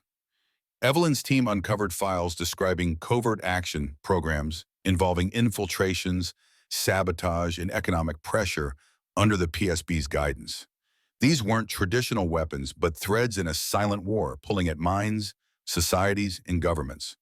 At the core of this silent war was the so-called MK Ultra program, spearheaded by CIA chemist Sidney Gottlieb. Long veiled in secrecy, MK Ultra was a dark hunt for methods to control thought, erase memories, and remake human will through chemicals, hypnosis, and sensory warfare. Evelyn read chilling reports of how LSD and other hallucinogens were administered without consent at safe houses and secret clinics. Subjects endured sleep deprivation, sensory manipulation, and relentless psychological conditioning, often forgotten when their minds shattered under the strain. These experiments weren't confined to soil beneath Arroyo Ridge. They spread nationwide and overseas. Targets were anywhere from unwitting prisoners and addicts to defectors under suspicion.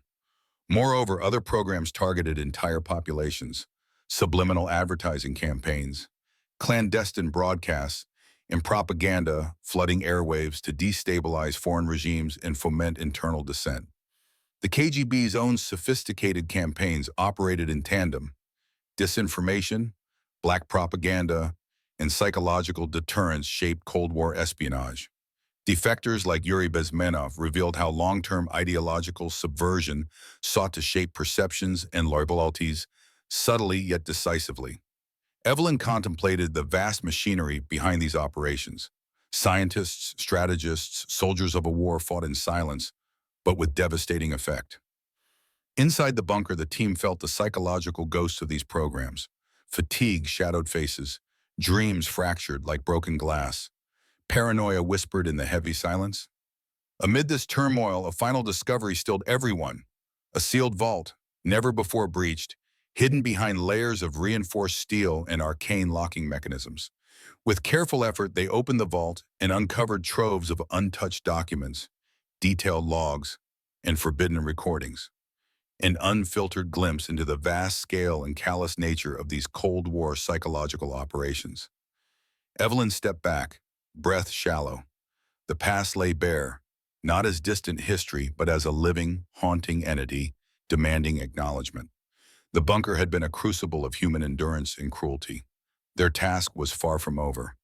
The voices trapped in these files were louder than ever, demanding the world listen, to remember, to reckon, and to learn. Outside, the desert wind whispered through ancient rocks as the sun crept over the horizon. The sands had guarded their secrets for decades. Now those secrets were ready to speak. The cold, unyielding walls of the bunker seemed to close in around Evelyn's opinion as they inched deeper into the long shadow cast by history.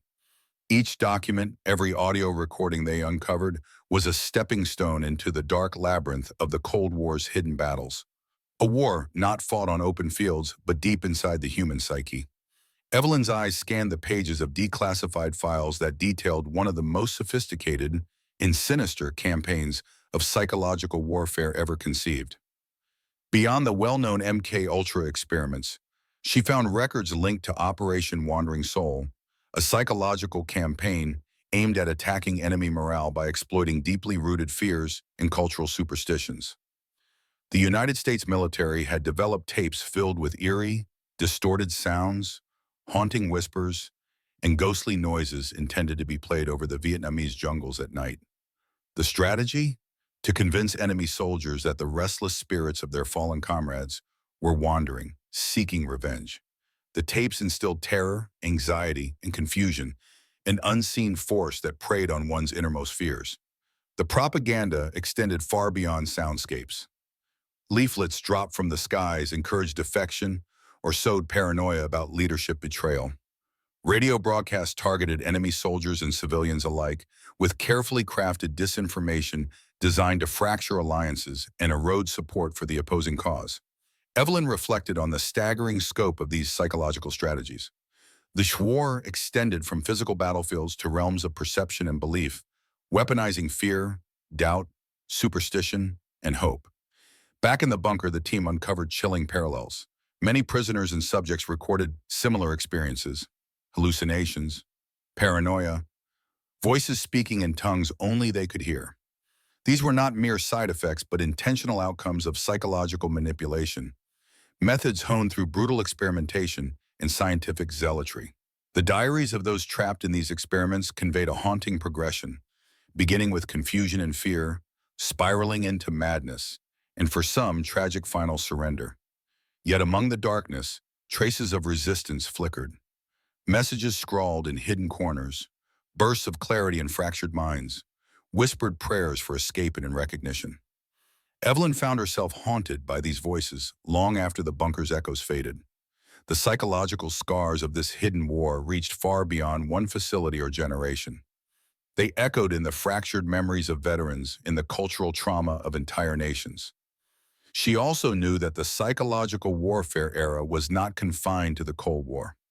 Its tendrils extended into present-day covert operations and media manipulation, underscoring the importance of understanding history's lessons. But the journey was far from over. With new threats materializing and time running against them, Evelyn and her team prepared to reveal the full scope of what they had uncovered, exposing a veil of deception meant to hide these human tragedies from the world. The desert had guarded its silent witnesses for too long. Now it was their story. Voices long suppressed began to speak. The weight of the Cold War's psychological tactics did not end with classified papers or hidden bunkers. It echoed through the lives of countless victims whose minds bore invisible scars. Evelyn and her team uncovered haunting accounts of those left fractured by experiments, propaganda, and manipulation orchestrated in the shadows of geopolitical conflict. The infamous Vietnam War showcased psychological warfare on a scale both overt and covert. Operation Phoenix was a brutal CIA initiative targeting the Viet Cong's leadership through assassination, infiltration, and psychological intimidation. Over 19,000 support network members were neutralized, many through methods designed to tear at the social fabric and instill terror. Equally macabre was Operation Wandering Soul, a psychological tactic exploiting Vietnamese spiritual beliefs. American forces played eerie tapes through the jungle at night, distorted voices and disembodied cries designed to convince enemy soldiers that the souls of the dead were restless in seeking vengeance.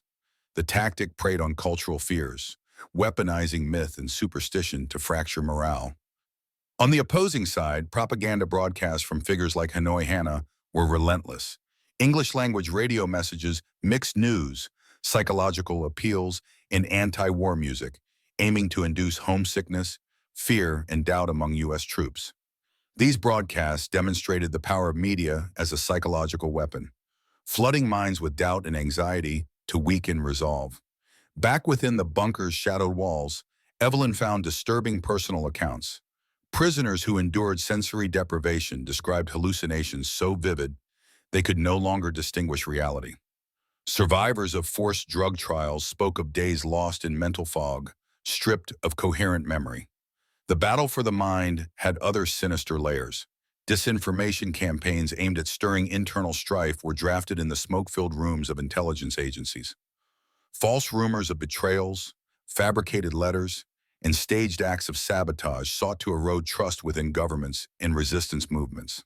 These tactics were complemented by overt propaganda across airways, newspapers, and culture, all designed to sway public opinion and political will. Psychological warfare in this era was a comprehensive assault on identity and perception, blending science, art, and fear.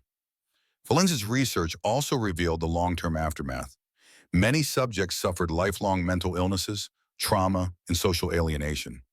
Entire communities bore the stigma of association with covert operations or unexplained disappearances. The cultural repercussions were profound. An atmosphere of suspicion pervaded societies. Fear of communist infiltration led to witch hunts, censorship, and widespread paranoia, disproportionately targeting minorities and dissenters. Even as the Cold War waned, the legacy of these psychological campaigns endured. In modern methods of political manipulation, mass media influence, and the digital age's new battlegrounds for belief and identity. In the bunker's dim light, Evelyn documented these histories with reverence and resolve. The victims were invisible ghosts until now. Their stories had been suppressed, rewritten, or lost. Her team's discoveries were no longer academic. They were a reckoning with the human cost of a war fought silently inside minds. As the desert day gave way to night, the wind sang an eerie song, haunting and eternal, reminding all who listened that the past was never truly buried. Evelyn knew her team's journey was not the end, but a vital chapter in an unending story of resilience, truth, and the fight against silence.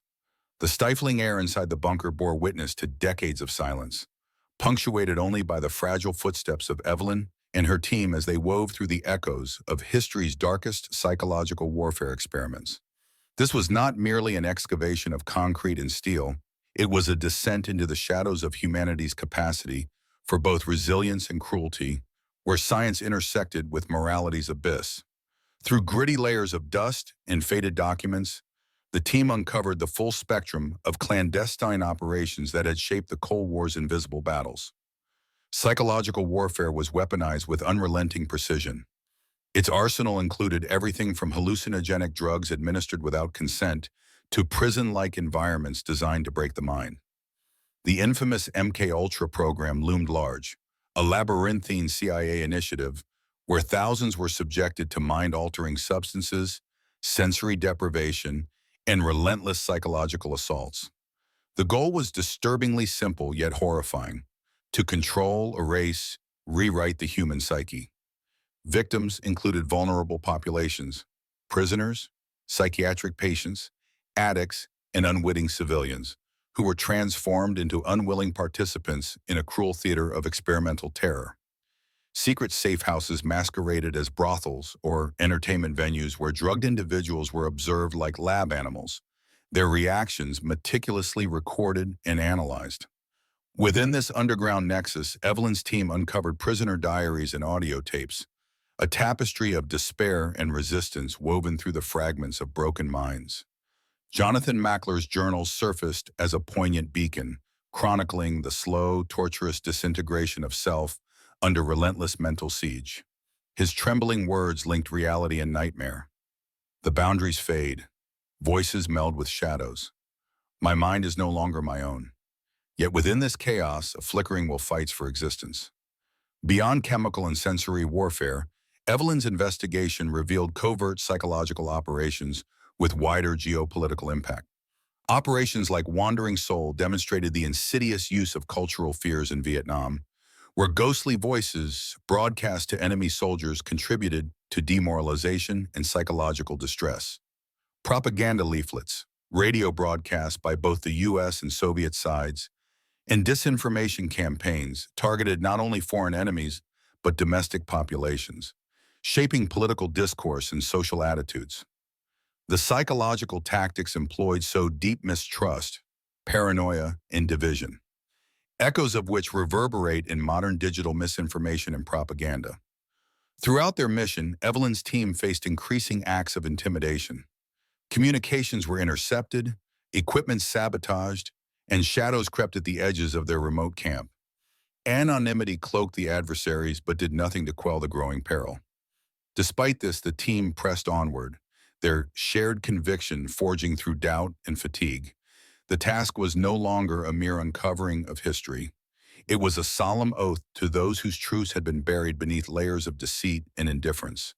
A sudden storm one night roared like a living beast, the desert's howl shaking the camp as lightning danced cold across the sky. Evelyn stared into the flickering fire, the faces of survivors haunting her thoughts, the stolen minds, the silenced screams. By dawn, clarity emerged from the chaos. It was time to bring these shadows to light, to lift the veil obscuring this grim chapter from public reckoning. The desert sands might conceal all manner of secrets, but they could no longer silence the voices trapped beneath. Their journey to unveil the past had transformed into a battle for truth and closure. Evelyn felt the weight of generations upon her, to tell their stories, to honor their resilience, and to warn the future of the darkness that unfolds when human minds become the battlegrounds of power. In this solemn duty, they would continue, no matter the cost. As the sun dipped below the jagged horizon of the Arizona desert, Evelyn sat amidst scattered files and flickering lantern light, the weight of decades pressing upon her soul.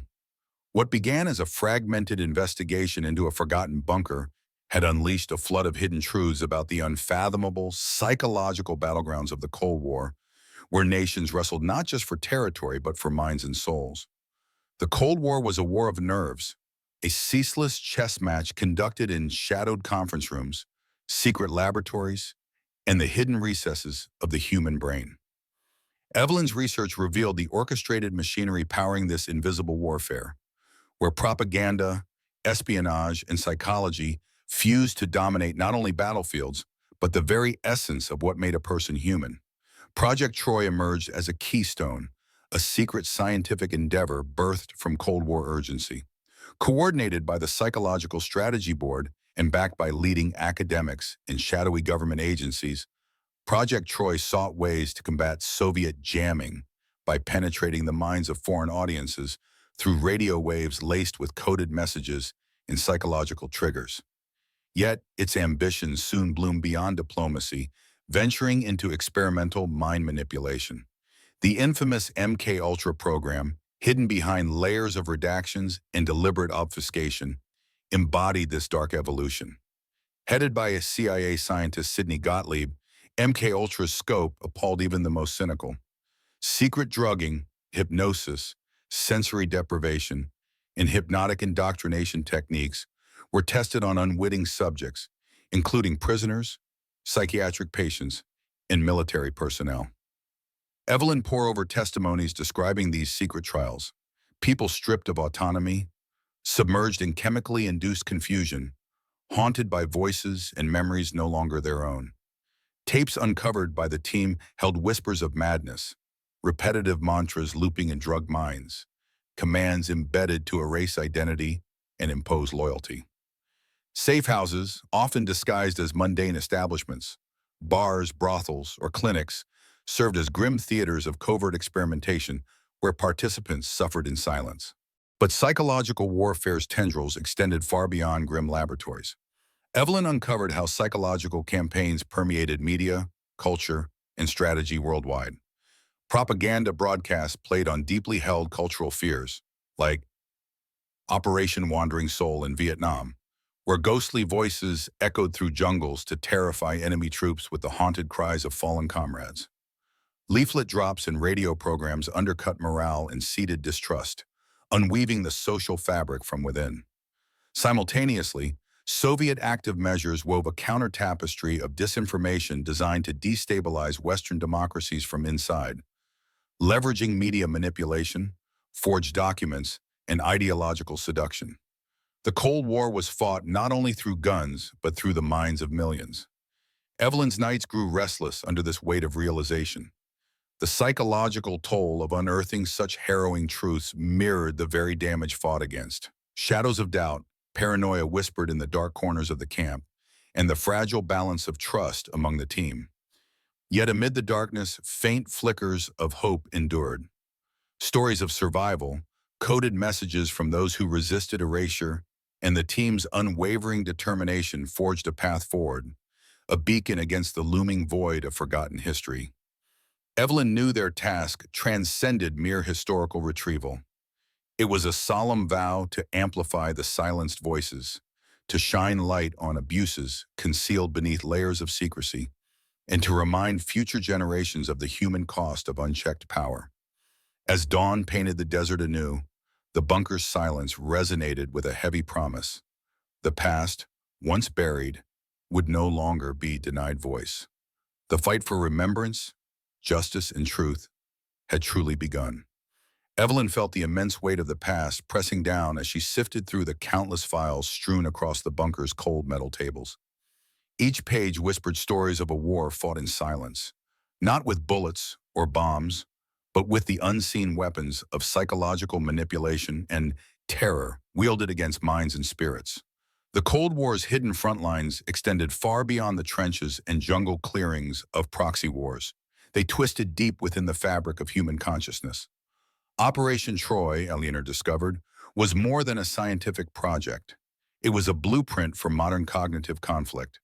Spearheaded by engineers, physicists, and psychologists from America's top institutions, Project Troy set out to break barriers of perception using novel technological means.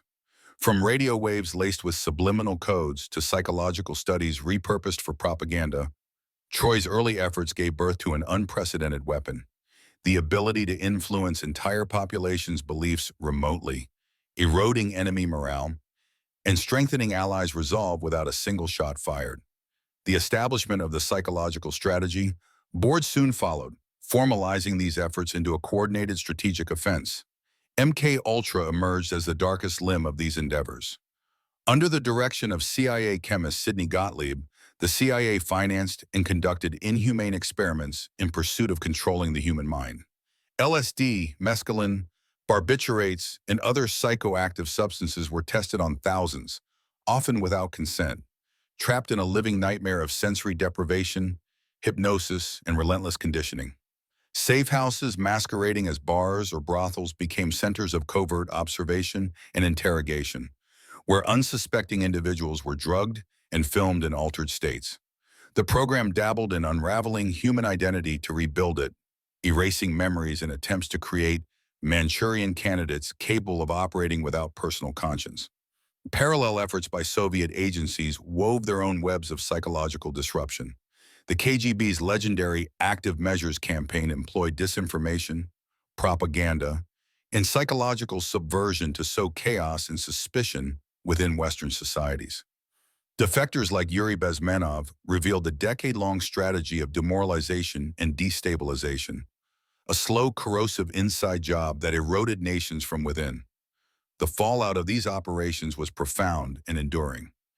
Evelyn read accounts of veterans haunted by shattered memories, of entire communities gripped by mistrust and paranoia, side effects reverberating into the present day. These silent wars had left scars not easily seen but deeply felt. Amid this darkness, flickers of humanity persisted. Secret journals, hidden messages, and underground networks preserved the truth of these atrocities. Survivors found voices in whispered quarters of exile, while Evelyn's team became custodians of their stories. But such revelations carried risks. Equipment failures, mysterious sabotage, and veiled threats haunted their every move. The shadows they unearthed cast long, threatening silhouettes, not just of the past, but looming over the present. On the edge of the relentless desert, Evelyn realized the cost of truth was relentless vigilance and courage. The bunker was more than a mausoleum. It was a call to justice. The battle for the mind and memory had begun, and it was a war that no one could afford to lose. The shadows of the past lingered heavily within the bunker's cold, silent corridors, as Evelyn and her team delved deeper into the fragmented history of psychological warfare during the Cold War era. Each document, each tape, each whispered testimony was a disturbing reminder of how the battle for human minds had transformed into one of the darkest chapters of modern history. The Cold War was not merely a geopolitical standoff. It was a silent war for the control of perception and belief. The United States and Soviet Union deployed psychological warfare strategies that blended cutting-edge science with ruthless political agendas. Evelyn uncovered the full machinery of this mental combat, programs designed not only to undermine enemy morale but to reshape reality itself. The foundational Project Troy, led by top American scientists in coordination with the CIA, exemplified this new frontier. Broadcasting propaganda through radio waves, developing subliminal messaging techniques, and devising methods to infiltrate enemy consciousness were all tools in the arsenal. The Psychological Strategy Board coordinated these efforts, ensuring that psychological operations complemented conventional military actions. While Project Troy operated at the strategic level, MK-Ultra represented the terrifying application of these principles at human cost. Sidney Gottlieb's covert program conducted unethical and illegal experiments, testing psychotropic drugs such as LSD, mescaline, and barbiturates on unknowing subjects. These tests induced dissociative states, amnesia, and profound psychological trauma, often with fatal consequences. Safe houses played a sinister role, hosting sessions where subjects, drugged and disoriented, were observed behind one-way mirrors. The CIA's aim was to create Manchurian candidates capable of performing acts without conscious awareness, weaponizing the human mind against itself.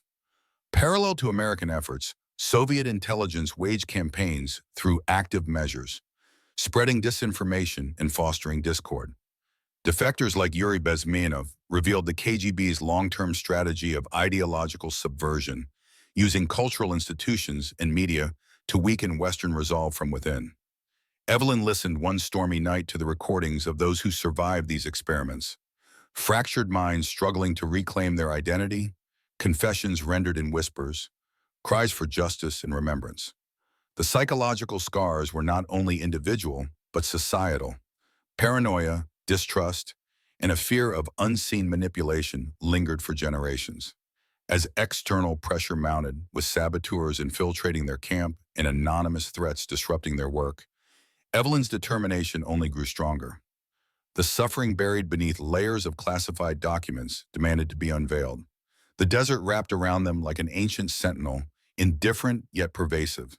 It had kept its secrets for decades, but now demanded their reckoning. For Evelyn and her team, the excavation was no longer a mere mission. It was a moral imperative. To tell these suppressed stories, to honor those erased by cynicism and fear, was the task ahead.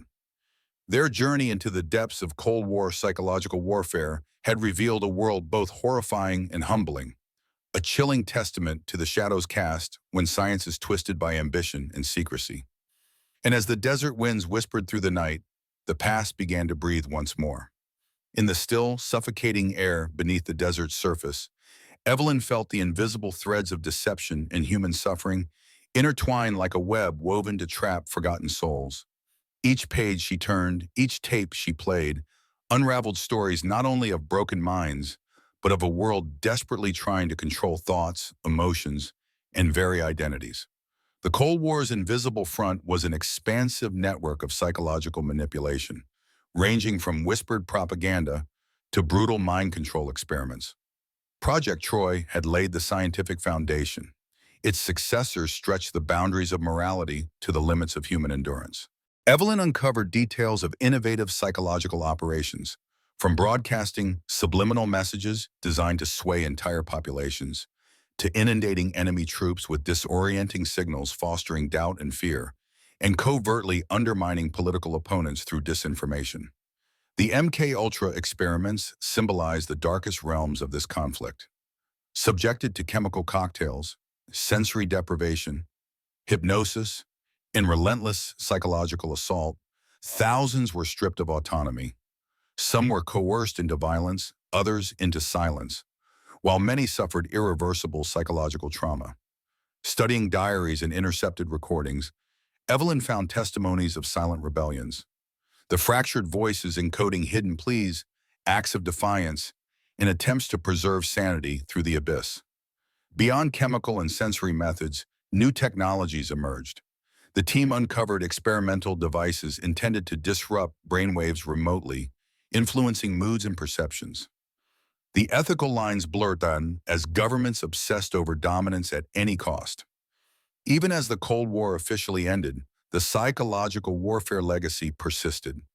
Media manipulation, covert propaganda, and emerging cyber techniques owed hidden debts to these earlier clandestine battles.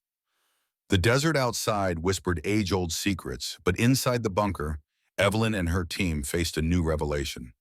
The battle for memory, truth, and justice was far from over. It was a continual war waged not just on distant fronts, but within minds, histories, and cultures. As dawn tore through the silence with a blend of hope and foreboding, Evelyn vowed to wield the light of truth, undaunted by the shadows it might cast. For the forgotten, for the silenced, and for the fragile future at stake, they pressed forward. Beneath the desert's unforgiving sun and the weight of forgotten memories, Evelyn and her team pushed forward into the depths of darkness, where science and secrecy entwined in a deadly embrace. The Cold War psychological warfare programs were no longer mere classified operations. They were living, breathing nightmares etched into the psyches of countless victims. These were wars waged within minds, a torturous battle for control, obedience, and erasure of self. The psychological strategy board's meticulous plans unfurled in front of the team, a complex matrix of coordinated actions designed to undermine enemy will through subtle manipulations and overt horrors.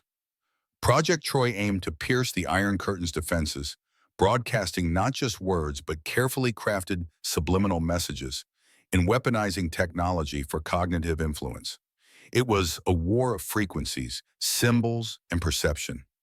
Sidney Gottlieb's MK Ultra was the apex of this dark art, a monstrous pursuit to unlock the secrets of mind control. Documents detailed the administration of LSD, mescaline, and novel psychotropic combinations to prisoners, volunteers, civilians, forcibly drugged and left adrift in chemically contrived realities. The team unwrapped layers of sensory deprivation experiments, where victims were cloistered in absolute darkness and silence for weeks, untethered from time and sanity.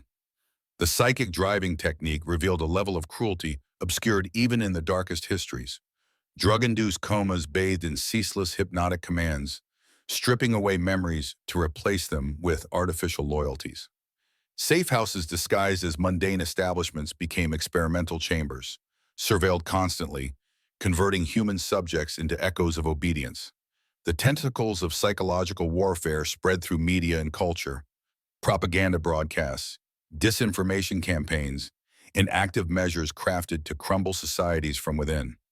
Operation Wandering Soul stood out, a spectral assault hacking into Vietnamese spiritual fears by playing ghostly voices to fray enemy resolve. Evelyn's team listened to scrambled audio tapes where broken voices pleaded in fractured memories, despairing of identity lost and freedom stolen. Survivors bore scars deeper than flesh, trapped in social stigmas and mental shadowlands. Beyond scientific inhumanity, these operations became instruments of geopolitics, wielded alongside nuclear arsenals and conventional forces. Evelyn realized the unseen war was equally devastating, a war that bent minds and altered histories without trace or warning. Sabotage attempts escalated, equipment failures, data breaches, anonymous threats pressed upon the team. Yet they persevered, carrying the burden of history's silent victims and the voices yearning for truth. The desert beyond was indifferent, yet beneath its shifting sands, the echoes of the mind's battle roared anew. Evelyn's resolve was unyielding. She would carry the story forward, etched in the endurance of the human spirit and the imperative of remembrance. The dim glow of the bunker lights cast long shadows on the faded pages that Evelyn carefully spread across the battered table. Each document was a portal into the hidden world where the Cold War's harshest battleground played out, not in open fields, but in whispered secrets, shadowed labs, and minds broken in silence. Evelyn traced her finger over a series of files detailing the Psychological Strategy Board's ambitious efforts. Established by President Truman in the early 1950s, the board was designed to coordinate America's psychological warfare programs, a multi-agency effort combining propaganda, sabotage, covert actions, and emerging technologies. Its mission was clear: to win the war of ideas by any means necessary, matching every Soviet disinformation campaign with an equally potent response. One particularly chilling dossier described Project Troy, an initiative that united brilliant scientists from MIT, Harvard, and other institutions with intelligence operatives. Their goal was to break through Soviet jamming of propaganda broadcasts and, more silently, to engineer psychological influence waves far beyond the reach of conventional arms. But while Project Troy spearheaded scientific innovation, MKUltra conducted the cruelest experiments in human manipulation. Directed by CIA chemist Sidney Gottlieb, MKUltra's sprawling web of secret labs and safe houses subjected thousands to psychotropic drugs, LSD, mescaline, and barbiturates, all without their knowledge or consent. The documents recounted the horror of sensory deprivation chambers, where victims endured endless darkness, silence so absolute it gnawed at the mind. The so-called psychic driving technique emerged as a discipline of terror, drug-induced comas paired with relentless loops of hypnotic commands intended to erase identity and reconstruct obedience. Safe houses dispersed across continents operated under innocent guises: brothels, clinics, ordinary apartments, where individuals were drugged, monitored, and studied like lab rats. Their every reaction was recorded, dissected for clues on complete behavioral control. The team's nights were haunted by the echoes of these experiments, voices from broken tapes, distorted whispers trapped in time, and testimonies etched like scars into crumbling paper. Evelyn discovered that psychological warfare extended beyond laboratories into the realm of culture and media. The Voice of America and Radio Free Europe aired messages designed to sway hearts and minds, broadcasting visions of freedom and democracy into the Eastern Bloc. In turn, Soviet active measures sought to undermine Western societies through disinformation, media manipulation, and ideological infiltration. Among the most insidious of these psychological weapons was Operation Wandering Soul, a tactic employed in Vietnam using eerie, ghostly broadcasts exploiting spiritual fears to terrify enemy combatants, eroding their resolve without firing a shot. As Evelyn delved deeper into these anguished chronicles, she uncovered disturbing evidence of mind control's long reach, not just in the past, but persisting shadows influencing politics, culture, and psychology to this day. Yet the investigation unfurled even greater dangers. Increasing sabotage efforts, glitches in data, unexplained power cuts, and veiled threats whispered warnings amidst the desert's cold night.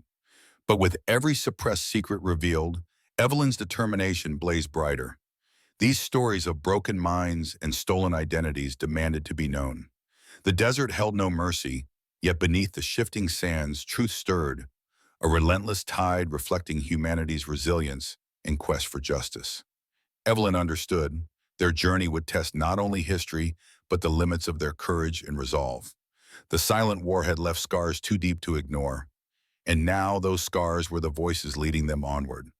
The history of psychological warfare during the Cold War, as Evelyn and her team now understood, was not simply a tale of secret experiments and propaganda broadcasts, but a complex and evolving contest of minds that shaped international relations, political ideologies, and human lives in profound ways. The battlefield extended from remote bunkers and laboratories to global airwaves and the hidden recesses of cognition itself. At the dawn of the Cold War, the U.S. government recognized that victory would not rely solely on military might, but on the capacity to sway hearts and minds. The Psychological Strategy Board, created in 1951, symbolized this shift toward coordinated, strategic mental warfare. Their task was staggering: to harmonize the fragmented and often competing covert operations of various agencies into a comprehensive psychological offense against communist adversaries. Project Troy was a flagship initiative within this new paradigm, a collaborative scientific endeavor involving physicists, engineers, and social psychologists from elite institutions. Project Troy sought to breach the Soviet information blockade, developing innovative techniques ranging from enhanced radio transmissions to psychological influence operations that manipulated perceptions and sowed discord within enemy ranks. Parallel to these technological efforts were the darker, often crueler experiments designed to manipulate behavior at the individual level. The notorious MK Ultra program embodied this reality, a sprawling web of unethical research testing the limits of human endurance and compliance.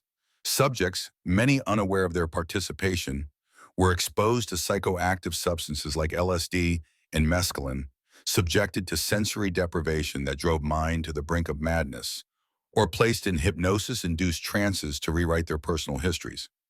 These experiments took place in a variety of settings, from clinical laboratories and psychiatric wards to clandestine safe houses disguised as innocuous locations.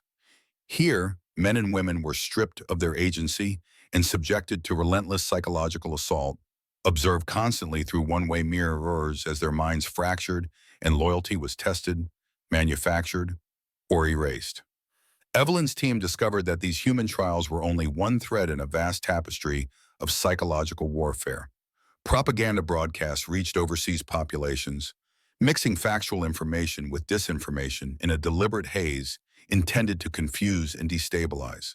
Leaflets dropped from aircraft promised liberation, yet carried veiled threats.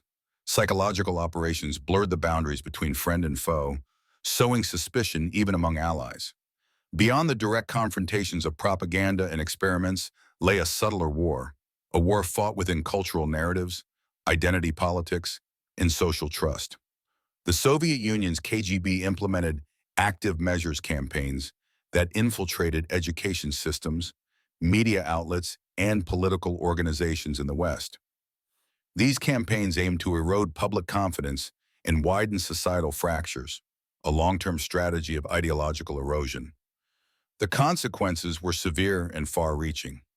Many individuals who survived these experiments carried invisible scars, psychological trauma manifesting as paranoia, dissociation, and chronic anxiety. Whole communities became ensnared in cycles of mistrust and fear, fueled by governmental and non-governmental disinformation. Yet despite the darkness, Evelyn found traces of resistance, secret writings hidden in crumbling books, encrypted communications from whistleblowers, and the persistent human spirit that refused to be wholly broken by manipulation. As her team compiled these narratives, they were acutely aware of the growing stakes. Equipment tangled in unexplained failures, encrypted files vanished or corrupted, and the distant murmur of surveillance reminded them they were trespassing in dangerous territory. But the urgency of their mission held firm. The truth was no longer a secret, buried beneath layers of politics and fear. It was a living, breathing cry for justice and remembrance. Outside, the desert winds swept the cold night, carrying with them the echoes of forgotten minds and unresolved pain. Evelyn knew the fight for the cognitive liberty of humanity was only beginning, and they were on the front lines. The far-reaching tendrils of psychological warfare during the Cold War shaped the fate of millions, moving invisibly beneath the surface of overt conflict and diplomacy. Evelyn's team delved into this intricate web of influence, uncovering how carefully crafted narratives and covert operations contoured societies, destabilized governments, and reshaped human perception itself. The Psychological Strategy Board, a keystone of the U.S. mental war machine, coordinated efforts across agencies to deploy propaganda, economic pressure, covert actions, and psychological tactics. Their aim was twofold: to weaken enemy resilience and bolster Allied loyalty through invisible manipulation. Project Troy represented the cutting edge of this endeavor, uniting academic researchers with government intelligence operatives to direct subliminal broadcasts and psychological operations capable of penetrating barriers erected by hostile regimes. Using radio waves, leaflets, and cultural channels, the project sought to erode enemy morale and kindle hope among sympathizers. The sinister and sprawling MK Ultra program was another facet, one that struck deeply into individual autonomy. CIA-backed experiments pushed the limits of ethics, dosing unwitting subjects with LSD and novel psychoactive drugs to unravel the mind. Sensory deprivation and relentless psychological conditioning sought to destroy identity and install artificial loyalty, often with lifelong psychological damage. Safe houses disguised as ordinary venues became laboratories of coercion and observation. Victims were trapped in cycles of drug-induced confusion, endlessly monitored to perfect techniques for mind control and interrogation. The Soviet KGB's active measures employed psychological operations of their own, targeting the ideological foundation of Western democracies through disinformation, cultural infiltration, and strategic rumor-mongering. Defectors revealed systematic campaigns designed to sow discord, erode trust, and fracture societal cohesion. Psychological warfare permeated every facet of media and culture. Radio programs such as Voice of America and Radio Free Europe filled airways with ideological persuasion, while Soviet broadcasts countered with their own targeted messages aimed to undermine resolve and spread uncertainty. One of the most chilling examples was the United States' use of Operation Wandering Soul in Vietnam, broadcasts suggesting the restless spirits of dead soldiers haunted enemy troops to demoralize and instill fear. This exploitation of cultural beliefs blended psychological tactics with military strategy in a haunting testament to the era's brutality. Evelyn's team also uncovered harrowing personal accounts. Warriors and civilians alike tormented by disassociation, fractured memories, and the loss of self. Diaries and confessions provided voices first unheard, now echoing across the decades. As their findings surfaced, so too did attempts to silence and obscure. Several times their equipment failed under mysterious circumstances. Encrypted data corrupted. Threatening messages arrived. Warnings to abandon their work, to let the dead rest. Yet with each challenge, Evelyn's resolve only grew stronger. She recognized that the battle was not only for historical truth, but for the preservation of dignity and memory. The desert around the bunker remained silent and vast, yet below its shifting sands, the echoes of minds broken and wills tested stirred anew. For Evelyn, the mission transcended research. It was a sacred duty to illuminate the darkness, to give voice to those whose minds were battlefields, and to warn against repeating such terror. The fight for truth was ongoing, a beacon in the shadowed history of the Cold War's psychic wars. As Evelyn and her team continued their deep exploration into the labyrinth of Cold War psychological warfare, they uncovered the long shadows cast by the covert campaigns waged not just against enemy states, but against minds and societies themselves. Psychological operations were not isolated instruments. They were multifaceted strategies that permeated infrastructure, media, culture, and individual existence, shaping histories of often unseen contours. The Psychological Strategy Board, in its mission to direct and coordinate these efforts, deployed a dizzying array of tactics designed to undermine morale, erode trust, and fracture societal cohesion. From subtle propaganda disseminated through leaflets and radio waves to the ruthless manipulation of vulnerable individuals in clandestine experiments, the Cold War's mental battlefield stretched wide and deep. One of the most harrowing revelations surrounded the far-reaching consequences of chemical and psychological experimentation conducted under MK Ultra and similar programs. Evelyn's team examined harrowing testimonies of subjects subjected to drugs that rewired the brain, sensory deprivation techniques that eroded time and self, and psychic driving, designed to obliterate existing identities and impose new state-approved realities. These atrocities extended beyond laboratories and safe houses into the very heart of communities and families. The ripple effects manifested in the form of post-traumatic stress, dissociation, and societal alienation that haunted survivors and their descendants for decades. Evelyn came to understand that the psychological war was truly a genocide of the mind, silent, invisible, and insidious. In parallel, the KGB's active measures, masterfully crafted disinformation campaigns and ideological subversion, targeted the fabric of Western democracies.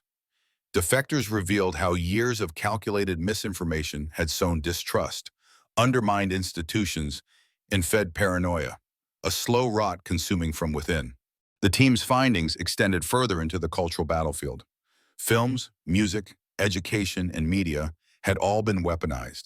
Narratives shaped to uphold dominant ideologies or provoke doubt and dissent. Evelyn found it chilling how the very arts and words that define humanity had been co-opted into psychological strategy. Despite uncovering these grim truths, Evelyn's team faced repeated attempts to silence them.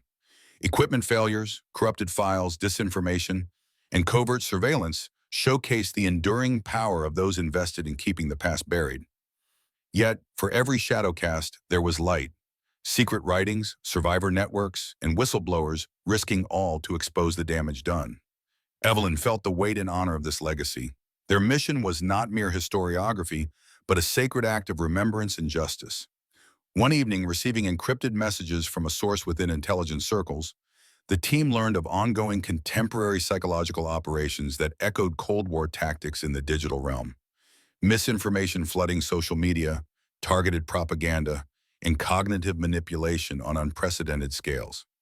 The path forward was clear yet daunting: to understand and confront not only the dark history, but present and future risks. Evelyn realized that guarding cognitive freedom and truth was an unending battle.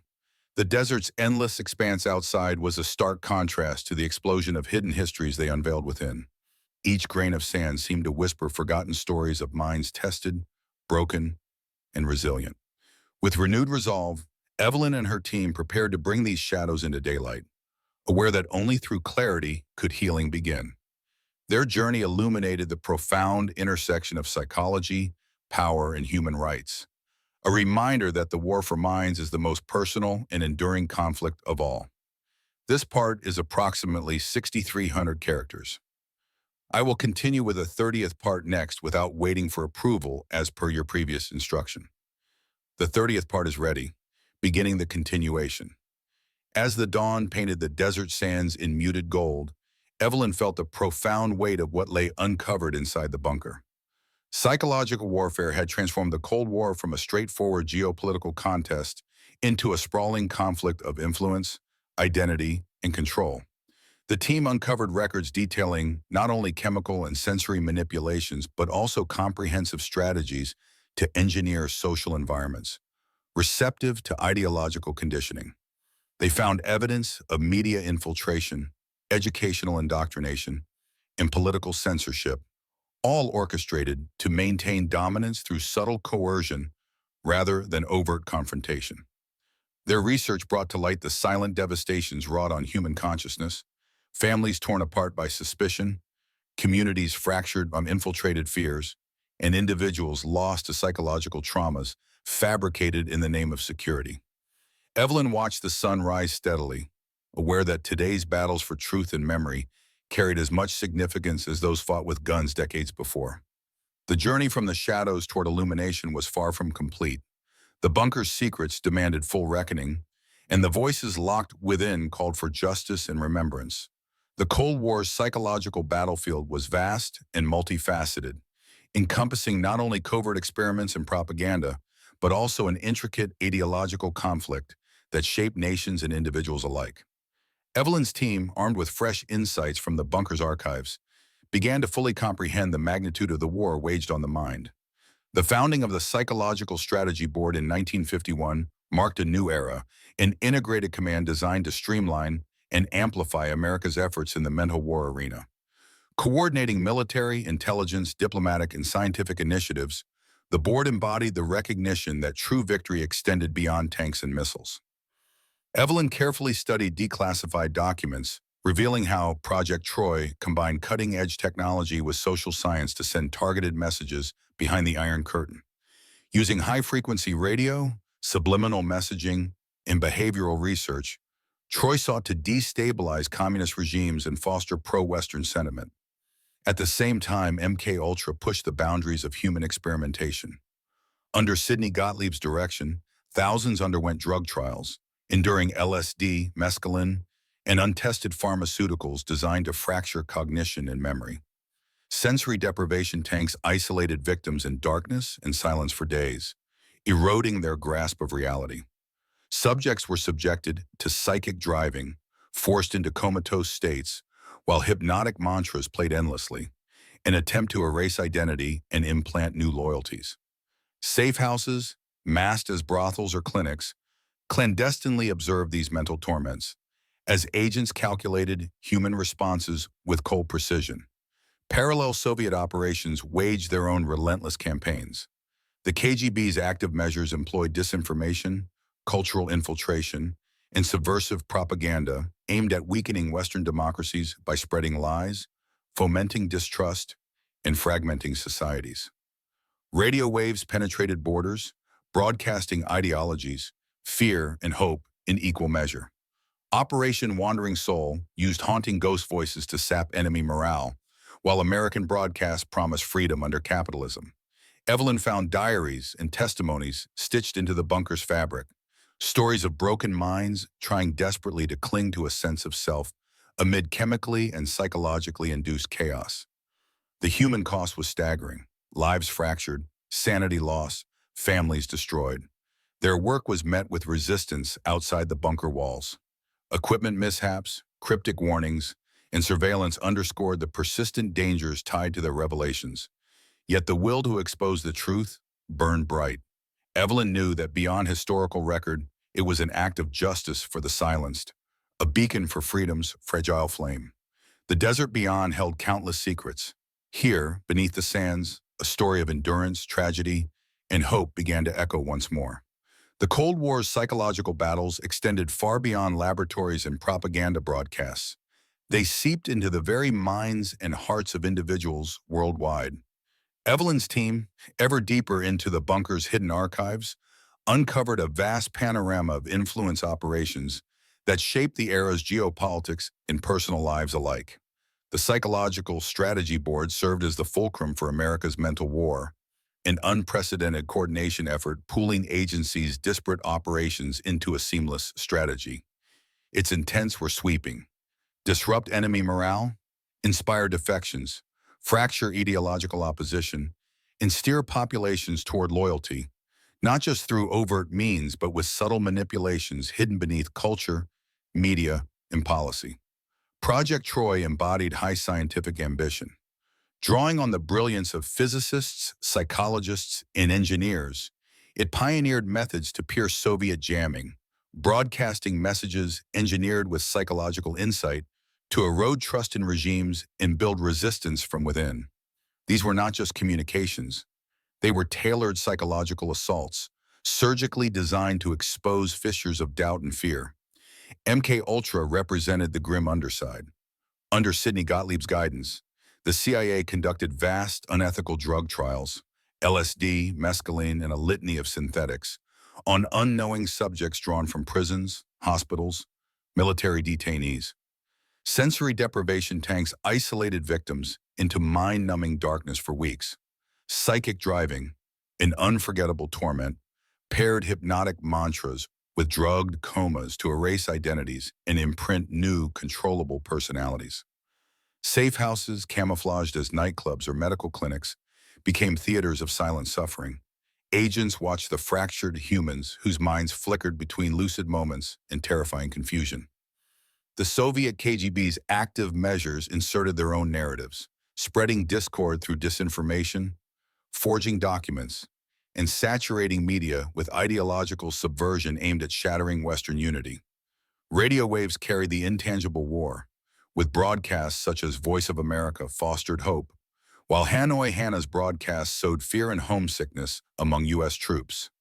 Operation Wandering Soul haunted Vietnamese jungles with ghostly cries meant to break warrior spirits. Amidst these operations, the toll on mental health and society was profound. Personal diaries and audio confessions echoed from the shadows, revealing shattered identities, lifelong trauma, and lost coherence. Attempts to obscure these histories intensified, equipment sabotaged, files corrupted, veiled threats haunting the team. But the fire to bring truth forward burned ever brighter. Beneath the desert sands, the buried voices stirred, ready to reclaim their stories. Evelyn felt the immensity of their task, to honor the fractured, to illuminate the dark strategies that shaped a world's remembrance. The fight for mental freedom, history, and justice marched onward.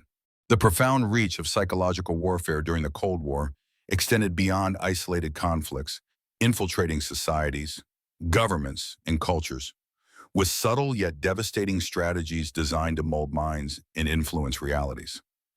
Evelyn and her team unearthed a dense network of operations, each thread connecting propaganda, espionage, sensory manipulation, and political subversion into a complex tapestry of mental domination.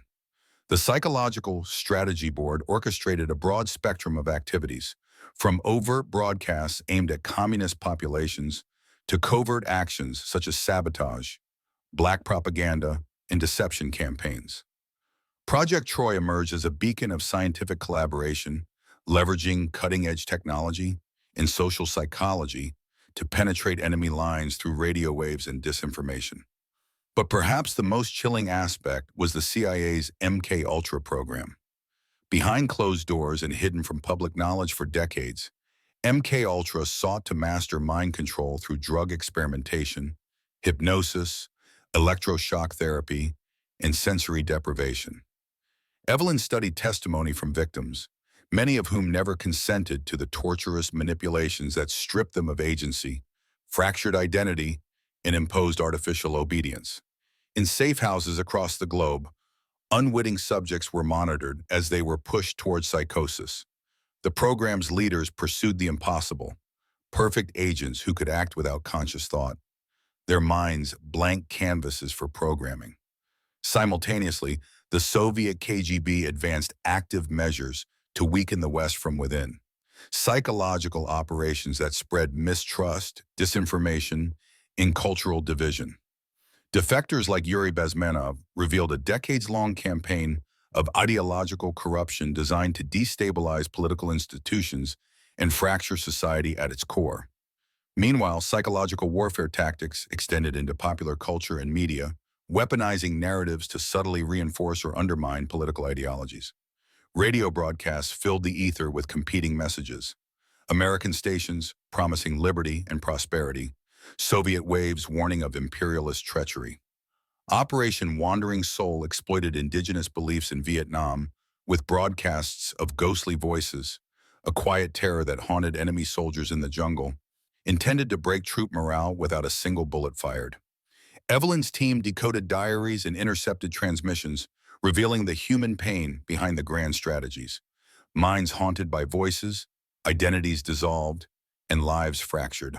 The psychological scars born of the Cold War's invisible battles haunted survivors and rippled into their families and communities. Evelyn felt the immense responsibility to bring these stories to light, telling not only the history, but also the human cost. As obstacles mounted, equipment failures, sabotage, anonymous warnings, the team steeled their resolve. The truth buried beneath archives and deserts was stirring. The desert wind whispered of past cruelty and future vigilance. Evelyn knew that understanding the shadows was the first step toward breaking them. The battle for memory, identity, and justice marched forward. The unfolding saga of Cold War psychological warfare revealed layers of influence, manipulation, and conflict far beyond the battlefield. Evelyn and her team, now deeply immersed in the voluminous archives, uncovered a sophisticated apparatus that blended science, espionage, and propaganda into an unrelenting campaign to win minds and sway loyalties in a world divided by ideology. The Psychological Strategy Board formed a centralized command, uniting the efforts of military branches, intelligence agencies, and diplomatic corps. This body was tasked to devise comprehensive strategies that matched the specter of Soviet mental warfare with equal and superior force. Their operations were omnidimensional, ranging from overt broadcasts such as Voice of America to covert disinformation networks sowing discord and mistrust. Project Troy stood at the nexus of innovation and manipulation. Here, scientific experts pioneered radio frequency propaganda efforts designed to infiltrate the Iron Curtain with messages calibrated to disturb enemy cohesion and galvanize opposition. Radio Free Europe and other clandestine broadcasters became weapons of persuasion, their signals challenging the official narratives of Eastern Bloc regimes. Parallel to these broadcasts, MK Ultra represented the stark, human cost of psychological ambition. Under CIA guidance, thousands were subjected to psychedelic chemicals, hypnosis, and sensory deprivation with the aim of controlling the mind itself. Experimentation crossed ethical boundaries, turning unwitting humans into test subjects for mind control. Safe houses masqueraded as innocuous venues where subjects endured relentless psychological and chemical assaults. The goal was audacious: to rewrite personalities and program actions without conscious consent, creating operatives controlled by unseen masters. The Soviet Union responded with equally intricate campaigns.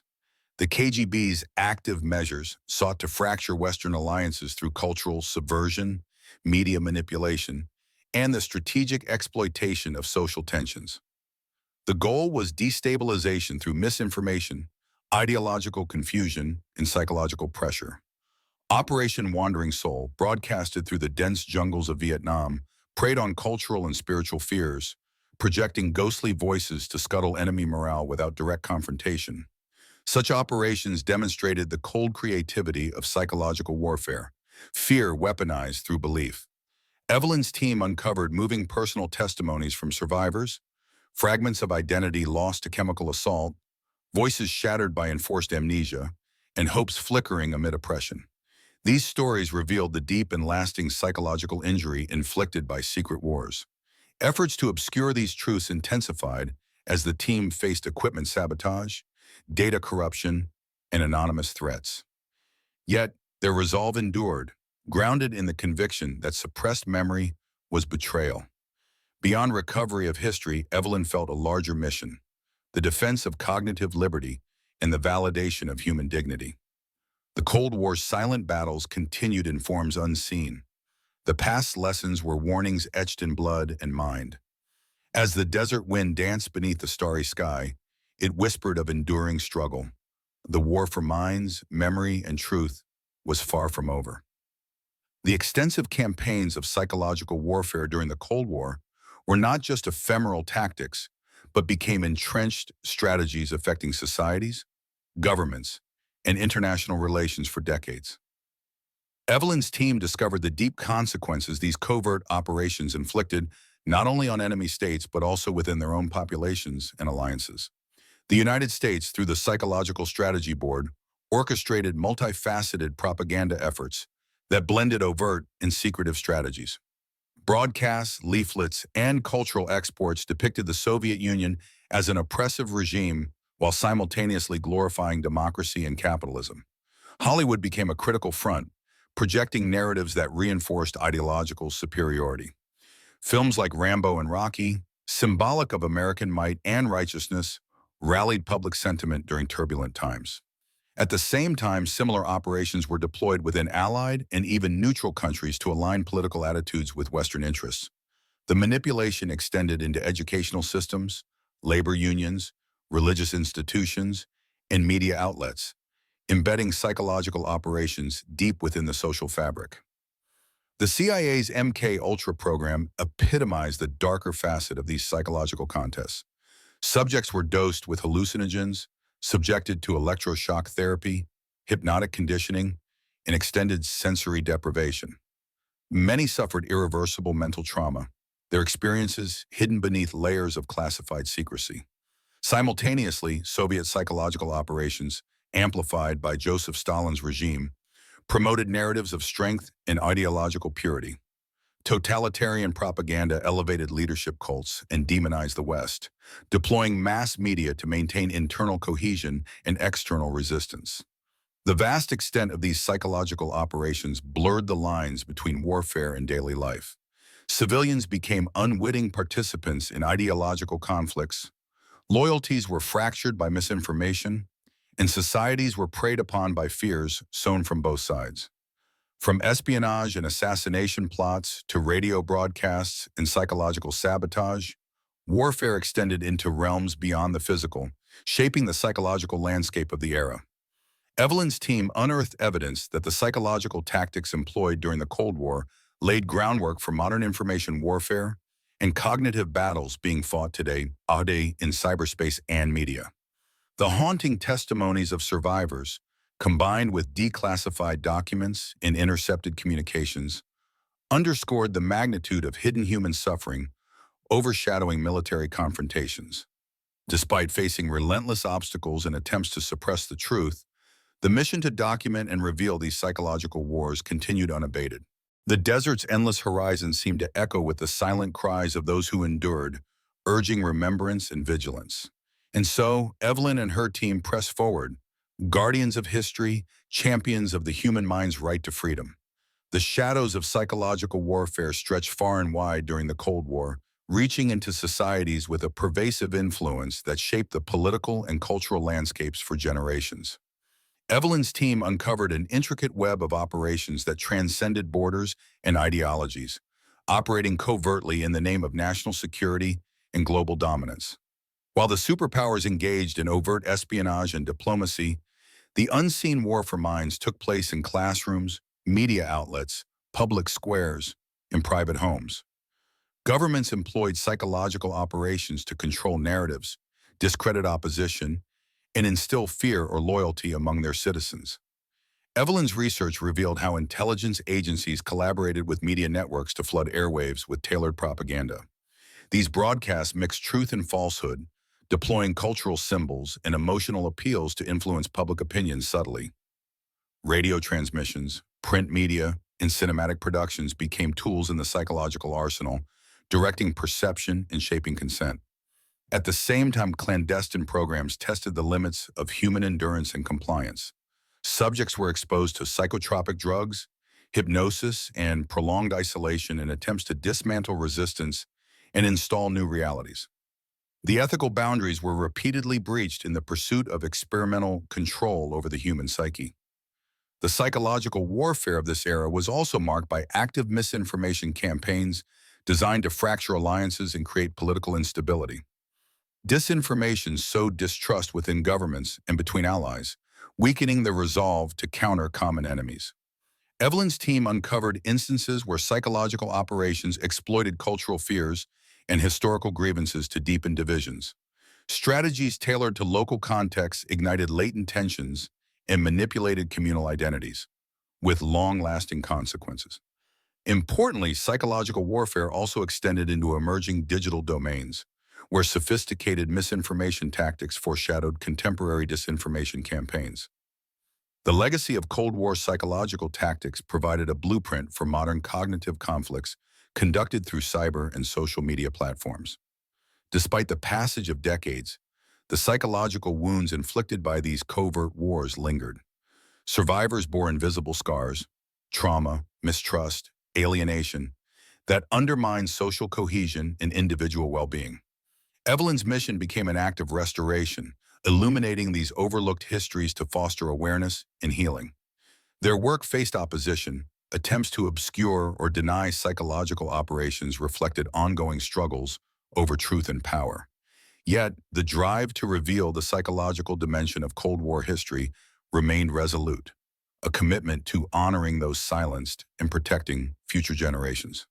The desert wind hid outside whispered eternal lessons about the dangers of unchecked power and the resilience of the human spirit.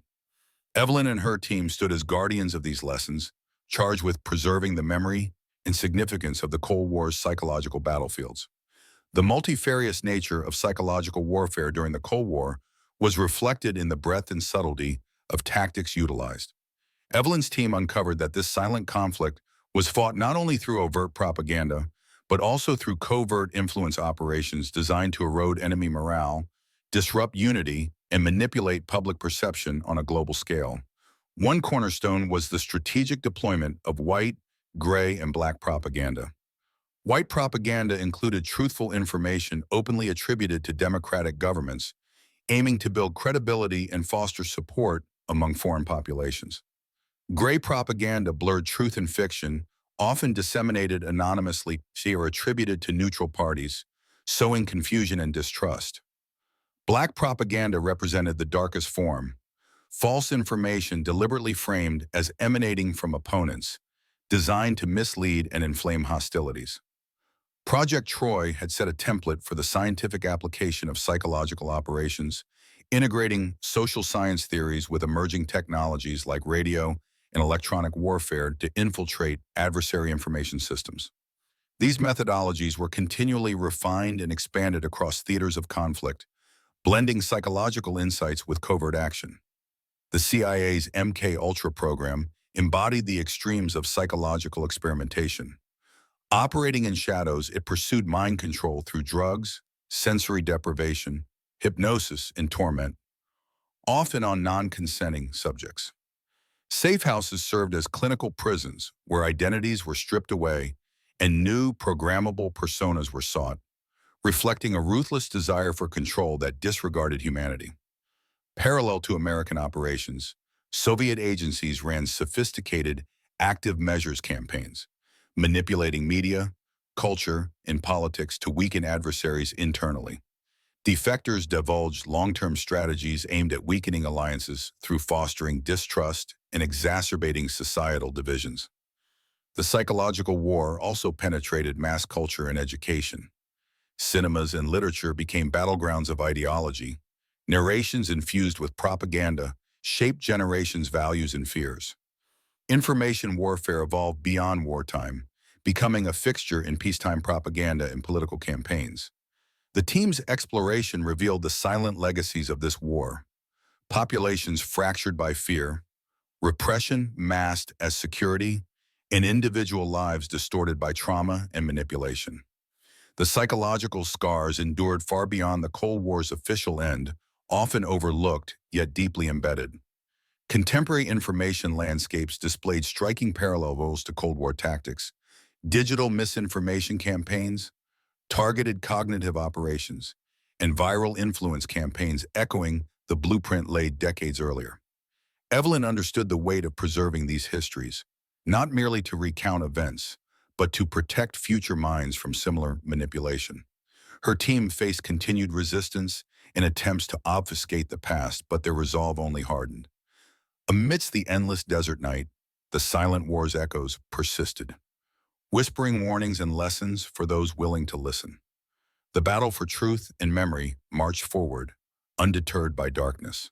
The desert night was silent now, but the weight of decades pressed heavily on Evelyn's shoulders as she sat among the scattered papers and faded tape recordings, relics of a war that had long since ceased its overt fighting, but never truly ended. The silent war, the war of ideologies, perceptions, and minds, had shaped the course of history in ways no missile strike or battlefield victory ever could. Evelyn's journey had brought her face to face with humanity's darkest experiments, secret laboratories where minds were dismantled and reassembled with cold precision, safe houses where innocents were drugged into shadows of themselves, radio waves that carried whispers of manipulation across oceans and borders. The legacy of MK Ultra, Project Troy, and countless covert operations sprawled across these documents like a map drawn with pain and power. Yet, amid the shadows of secrecy and the echoes of betrayal, a fragile hope endured. The vast machinery of psychological warfare had carved wounds into the collective mind, but it had never fully conquered the human spirit that resists control. The survivors' voices, faint but persistent in diaries and testimonies, testified to endurance, defiance, and the unwavering quest for truth. The battle for minds had evolved far beyond Cold War confrontations.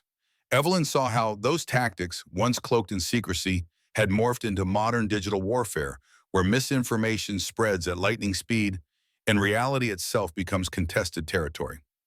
The shadows of psychological operations extended into cyberspace, social media, and the very algorithms that shape perception today. But through knowledge came power, the power to discern truth, resist manipulation, and safeguard the freedom of thought. Evelyn's conviction solidified. To remember history was to arm the present against the unseen wars of influence that threaten society's fabric. As dawn's light crept over the barren desert horizon, the silence was broken, not by gunfire, but by the quiet turning of a pishpam, the crackle of a tape recorder, and the renewed voice of those long silenced. The past was no longer buried beneath the sands, but shining, painfully bright, a torch illuminating the path forward. Evelyn closed the last file with reverence, aware that her work was more than an archive. It was a call to vigilance. The invisible war for minds may never fully end, but so long as there are those who remember and bear witness, the light of truth can never be extinguished. In the final reckoning, psychological warfare was less about domination and more about the enduring battle between freedom and control, a conflict waged not only in battlefields but in the minds and hearts of all humanity. And in that battle, the spirit of resistance would forever endure.